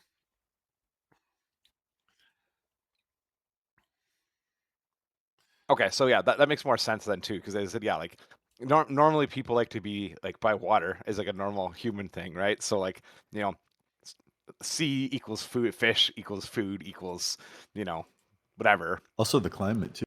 And there's that temperate. So like people are attracted to water. So anywhere there's water, it makes sense. And then I know even though it's all doom and deserty thing, there's the major two rivers that are through the north there, right? That's the Euphrates and something else, I think, right? Oh, the Tigris and Euphrates, yeah. Those are Yeah, huge. so like it looks like all desert, but those are major rivers. So there's lots of human habitable area in there, even though like at this view it's like, oh, that's a horrible wasteland, If you've ever wondered what the term Mesopotamia means, it's the land between the two rivers. I did not even know that. Well, that's really cool. That's why we call it Mesopotamia.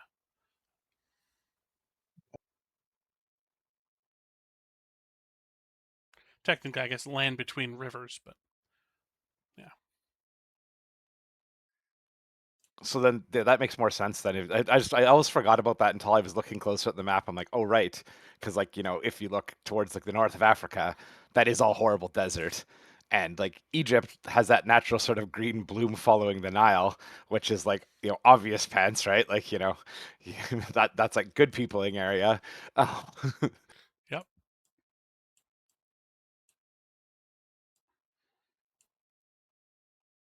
It's interesting to see how like that's something that like even like modern, if you look where like all modern cities are and where all modern people settle, it's still like a same. It's like, do you have a river? Are you by the ocean? Yeah. I mean, I know in modern day Morocco, they've been both experimenting with de-desertification, so trying to fight back the Sahara and take back some of that territory, but also desalinization. So they've been experimenting with massive desalinization plants to get access to more fresh water. There was some plan in like what's next to Egypt, like right in the desert there, like that To country. the It's like west, slightly, yeah. yeah, Libya. Libya. There was yeah, that's what it was. There was some talks of like I think during the 50s detonating a series of nukes across the desert to cut a channel from the Mediterranean into inland to try and adjust the climate. I mean, that sounds like a mid-century solution to what? As I said, Have you 1950s. considered? So like, Have you considered nuking the planet, sir?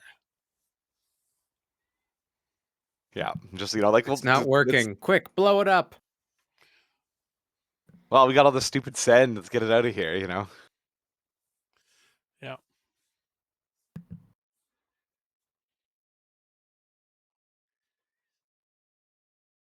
Any other questions, comments? Do people feel like they have a general idea of what the Bronze Age collapse was?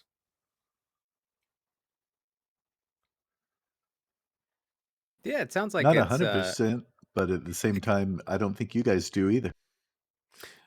it kind of seems like, death by a thousand cuts, but then also has like mystery to it because the answer isn't just here's the fact of what happened. Like it's a little bit unknown and mysterious, which is kind of fun now. Obviously, not fun then.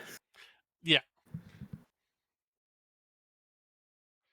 and it was in some areas it was absolute total societal collapse. Like I said, writing as the idea that you could write the Greek language disappeared. Um, the Mitanni language did eventually disappear, and the all writing associated with it. That's not what you want for your civilization. Um, but eventual recovery of the Greek civilization occurred, and they got a writing system from the Phoenicians. Where did the Greeks, I guess, like, because the Greeks had a couple like peak periods of like peak Greekness, I guess, right? Over time, like, and so like, or was this like after this collapse, the Greeks never really recovered to like, No, this or is well, so the this is long before the period of time that we typically call the classical period, which is like peak Athens and Sparta kind of time. okay, yeah, that's the one of the peaks I was thinking of, yeah, because like, yeah, the Greeks have had a few, like that area has had a few times where people have like, haha, we've banded together and become awesome for a while. Yeah, so that's primarily the 5th century BCE, so the 400s. This is when they band together and fend off the Persian Empire. And then Athens decides that they want to keep going and take the fight to Persia. And Sparta says, go fuck yourself. We're going to stay where we are. And so Athens does take the fight to Persia, and they form an alliance. And this goes very well for them for quite some time. But then they decide that they don't want an alliance, they want an empire. And so when people decide, hey, we don't want to fight the Persians anymore, can we just go back to being Greeks? And then Athens starts invading their own allies. And never would a superpower do that ever again. Um, and yeah, so the Athenian Empire seems to be on top of the world and is threatening people in every single direction. And that's when the Spartans make a deal with the Persians to bitch Athens in the face. And then the Spartans take over all of Greece, and they get paid by the Persians to do it. Now we're Which Well, just waiting on Puerto Rico. They're gonna make that's their own deal, and then yeah, we'll see. yeah. It seems like the Spartans like weren't necessarily the biggest people group, but they ended up being like the swing in a lot of in that time period for a lot of different things. Because there was another big battle that I was reading too, where like the Spartans ended up like was it they ended up there was a I'll do the name of it, but they basically the Syrians were occupying the place, they were a much larger force, and then the Spartans and the Athenians couldn't get their shit together, and then the Spartans and there was another group of Greeks that were like the lamest group. I forget the name of them. They basically they didn't want to be there, but the Spartans were like, well, you're pussies if you don't get here. And the Athenians are like, we own you anyway, so you need to be here. And they're like, we just want to go home. And they ended up killing all the Syrians like to the last man. probably At the time there. Persians, probably Or Persians. Persians, sorry, Persians, yes, kill the Persians, the last men, and then after that is when the Athenians kind of got bloodlust, and I think that was right prior to when they started rampaging around. So I will find the thing of it. There was one of those like history videos about it. I'm doing it terrible justice, but I remember specifically the Spartans were like, we never retreat, we never give up, and everyone's like, fuck you, we're leaving, and the Athenians were like, what do we do, guys? And then the Spartans finally acquiesced, and started marching and got caught, and then the guys who were running away, got trapped by the Persians and ended up being forced back into the battle. and accidentally like cutting off the Persian forces from themselves, kind of like in a like not a blunder necessarily, but they were forced to fight, and they ended up chopping the head off their leader. And yeah, I'll see if I can find the thing. I'm not Okay. doing it justice by any means, but yeah, it was an interesting story of one of the battles, but it was one of those. It was in that time period at the beginning of the Athenian Empire, I guess. Okay, yeah. Feel free to figure out which name of that, and I'll try and remember. Stand by. Cat was on my keyboard.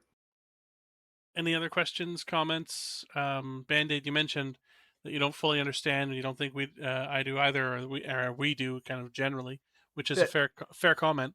But is there anything that that you'd like to maybe get some further clarification on? No, that was mostly a joke about how nobody really knows what happened. Yeah, that's fair. And yeah. Thank you. Oh, another side question: is it fairly common where like massive collapses happen, like sort of like the amount of collapse increases the uncertainty of like the source of the collapse, if that makes sense? Like the greater the collapse, the less certain everyone is the reason why it happens. Is that kind of kind of theme? Like, 'cause Um, they said like this. You're saying this is kind of like it was like a 95% collapse, right? So like it's fairly total. for Greece, it was fairly total. For the Hittites, it was fairly total, but for the Egyptians, it was like a 30% reduction. Um, but in terms of is the size of the collapse kind of directly proportional to the uncertainty? Uh, I don't know if it's the size that really is. It's more we just don't really have the data. Um, and in a collapse, you're unlikely to get the data. So that's in a partial collapse. So I guess this is somewhat in support of what you're talking about. In a partial collapse, people bitch and moan about the collapse, and those writings can sometimes be preserved. Whereas in full, societal collapse, you get like Monty Python and the Holy Grail, like in the caves of not too many people are holding the pen as they scream as they're being murdered. I Um, mean, is this one particularly bad because the language kind of crumbled away after as well, or like well, the it's, written it's language? the written the knowledge of writing crumbled away.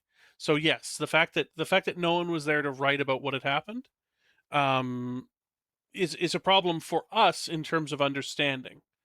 Um, but just because people write about it doesn't mean that they're telling the truth, and it also doesn't mean that they're going to write about everyday problems of a lot of folks.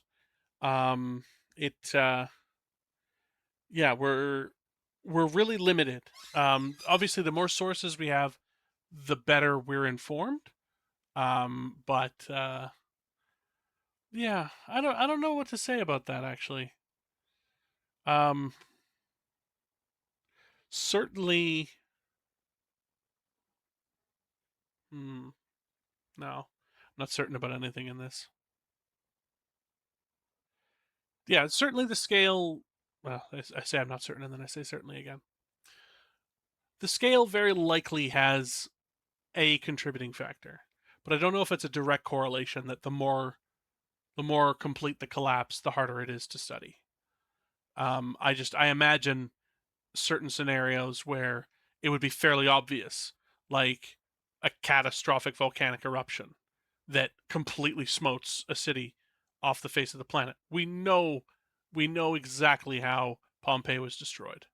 There's no ambiguity whatsoever, and none of Pompeii remained. Um, but that wasn't all of Rome, so yeah, it's I don't know if I can agree, but I also don't totally disagree either. Anyway, I found the thing. It was the Battle of, I can't remember, Plat- Pla- Palatia. the Battle of Yeah, Plataea. Plataea. Okay, there you go.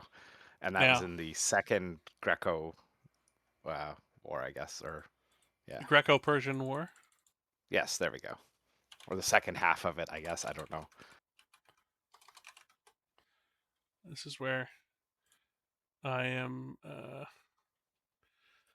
a horrible classicist because I mean I never studied Greek history really with any. So I definitely know the Battle of Plataea is like a thing in my head of like, hey, yeah, that's an event that happened, but I have to read the wiki to be reminded of okay, it was in Boeotia. That is fair. It is, yeah. But I said it was just one of those things. I was watching one of those like Okay, this is the land battle in the aftermath of the Battle of Salamis. Um, I thought I thought the Spartans didn't make it to that. Sorry, one moment. go ahead. I watched one of those like those 3D battle recreation thing videos about it. And so like as I said, it is not the probably it has some liberties likely taken. So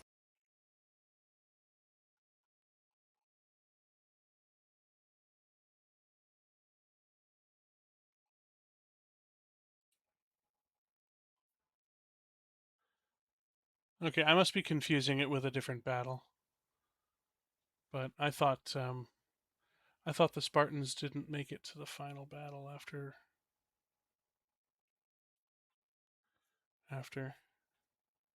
But anyway, let's see. Built the serpent column. it was one of the T groups were the bitch Greeks that were trying to run away. The Thespi air. The Spartans and the Tegians. Um, Thespians are actors, but there may Okay. have been Thebans. Maybe yeah. I'm And looking at who the belligerents were on this. Yes, it was the Thebans, I guess. Were like, Thebans, this is Thessalians. yeah. It was one of the T groups. Were like, we're out of here. They got so many more mans than us. Well, they had Spartans like, yeah, they were allies of the Persians in that battle. well, Yeah, that was one of the things. So this is the Battle of Plataea on the Wikipedia article. Um, and these are the Persian forces, and you notice Macedonians are under here. So Alexander the Great and his father Philip, they were kings of Macedon. They were Macedonian kings, and they eventually came to control all of Greece. But one of the things impeding their control of Greece, or even their kind of like involvement in Greek politics, was that their kingdom. I mean, this was a century before they were born, but their kingdom had bent the knee to the Persians. And so there was a question amongst the Greeks that had fought the Persians. Well, I mean, are you even Greeks anyway? Because there was also a thought that the Macedonians were basically barbarians. They weren't Greeks. And so it's like, well, hold on, you're barbarians and you bent the knee to the Persians. Fuck off. But then Philip II shoved a very large stick up their ass, and they they listened to what he said. that's fair. This is in the thing. I didn't realize how large. Like, it's like a very interesting thing. I guess for me is like with like, I didn't think there was battles with like this many mans Mm. engaging each other in antiquity. As like and like so like this is a lot of like the Keep Greek side. I guess was like a lot of people's, but maybe. Oh, but okay, go ahead. You say yeah. keep in mind that these numbers are entirely made up. So the source on this is almost certainly Herodotus. You cannot take his numbers at face value. Academics Okay, will. It's like you can see here, these numbers are from this publication here, where they've taken Herodotus's numbers and then edited them to a version they think is more accurate. That's my take on it. that's fair. There's But it still is a lot of dudes though. Like on one side, in and around 40,000 people. Yeah, and but that's his best guess. One thing I can say for sure is that we've got battles with tens of thousands on either side. These are Yeah. large scale battles.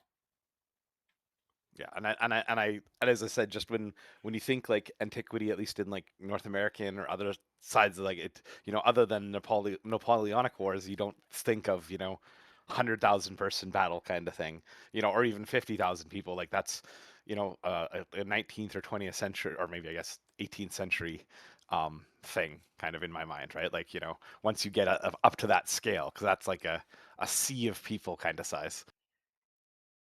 Yeah, the ancient world, had especially when you get larger states with organized armies, professionalized armies, they get massive battles. I'm sure.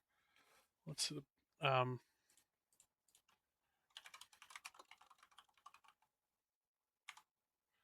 gotta spell this wrong on live TV. Adrianople. There we go. So this is a massive battle that results in losses, major losses. But what are we looking at here? Oh, we're actually only looking at kind of 20 to 30,000 on either side. I would have figured this one had more forces.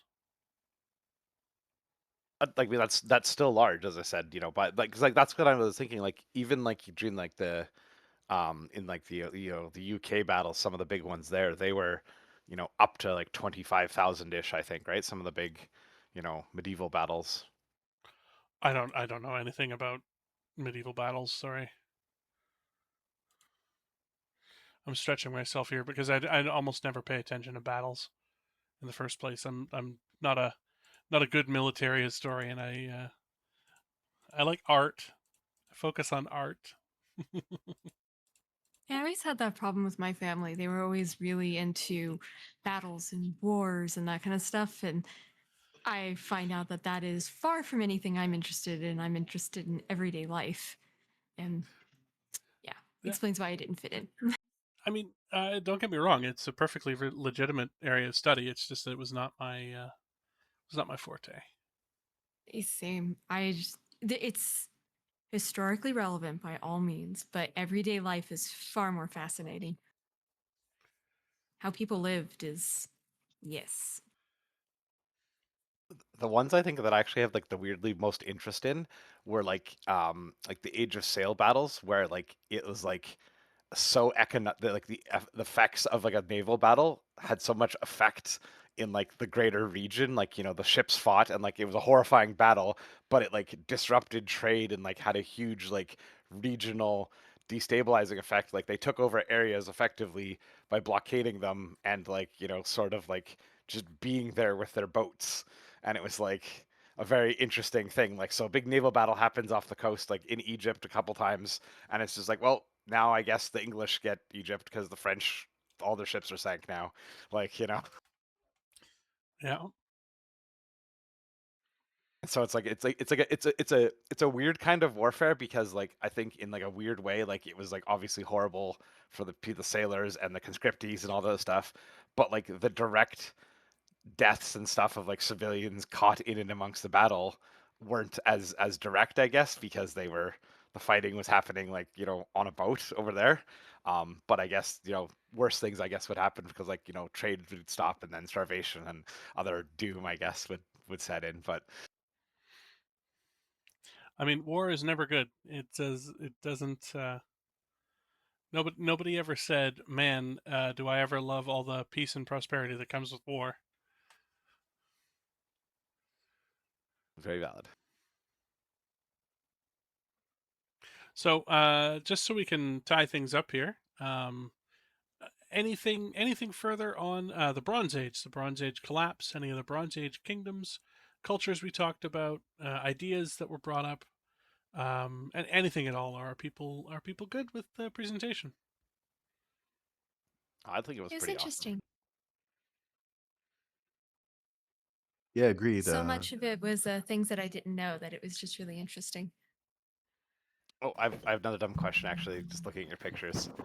Yeah, The did they so the rocks that they like jammed together, did they like carve them and then like really carefully carve them and put in place, or did they like jam them down and like rub them together until they were like in place, or like no one really knows and Cyclopses did it? Question mark. yeah. So the Cyclopean Wall in Hattusa there.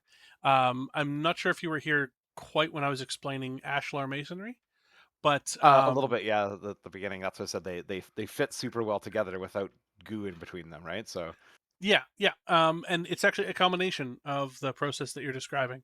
So they are heavily worked. So that means that they shape them before they put them on the wall. But once they put them on the wall, the final process of getting that like perfect fitting ashlar masonry is to grind them together against each other to create a more solid connection.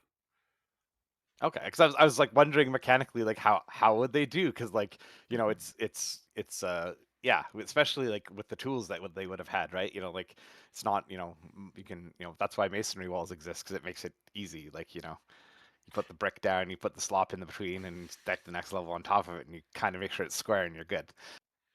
Yeah, and you can also make thinner walls with masonry because you don't need to rely on the mass of the stone in order to keep the wall up. Whereas in ashlar masonry, you need these massive thick walls because otherwise it would just fall over, like if somebody leaned against it. I mean, clearly it's strong. Are these? Is that like Lionsgate? Is that still standing? Like like there, like you could go see it, or is it? Yeah, it's only, as you can see, several tiers high, so it would have been probably double that height in antiquity. That's crazy. Because like I'm assuming the door is like assume the door is like 6 feet tall at least, right? So Yeah, one six would to eight think feet unless tall. It's meant to be a monumental entrance. That's not the entrance to somebody's house. That is the main entrance to the capital city of an empire. So it's meant to be monumental. It's meant to be impressive. yeah. If the like the wall is already then like 20 feet tall roughly still. So if it was even higher than that, that is kind of crazy. Yeah, I don't think that wall is 20 feet tall. I think that the remaining, that's probably about 8 feet tall,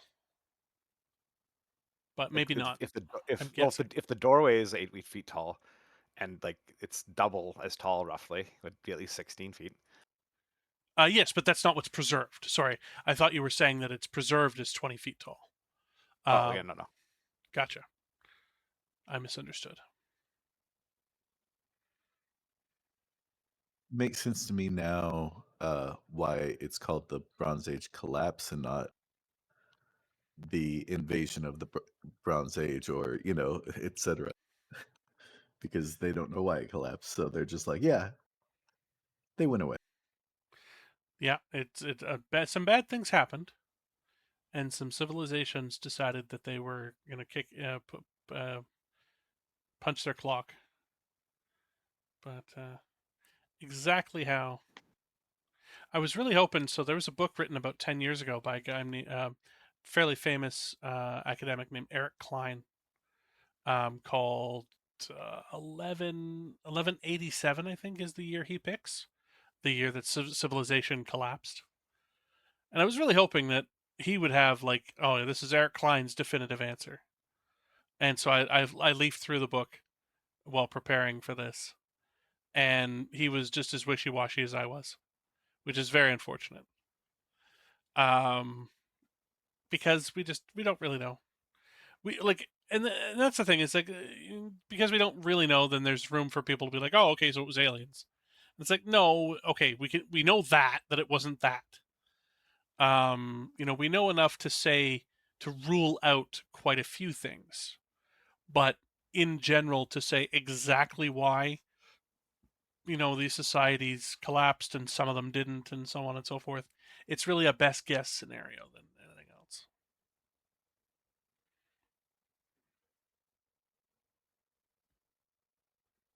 Okay, well, if that's it for questions relating to the presentation, I want to thank everyone for stopping by and hearing me out for these couple hours. And yeah, I'll stop it off here. We'll have another session next month. I'll be posting, you know, a what do you call it? But A poll in the oh, coming weeks. Sorry, was that Bandy? Marvelous as always, Dingo. Thank you so much. No problem. yeah, thanks, man. No problem. Do you have a I- further comment or question there, Band-Aid? Sorry that I interrupted. Oh, don't worry about it. I was trying to guess what you were thinking. I was saying, are you talking about posting the video? And then you said Oh, yeah. poll, and I was like, oh, poll. Yeah. Okay. Yeah. The video will be posted. Right. I'll stop the recording here and have the Okay. video posted probably within an hour or so. All right. Thanks, That's fine. everyone. Take your time. See you again soon. Thanks, man.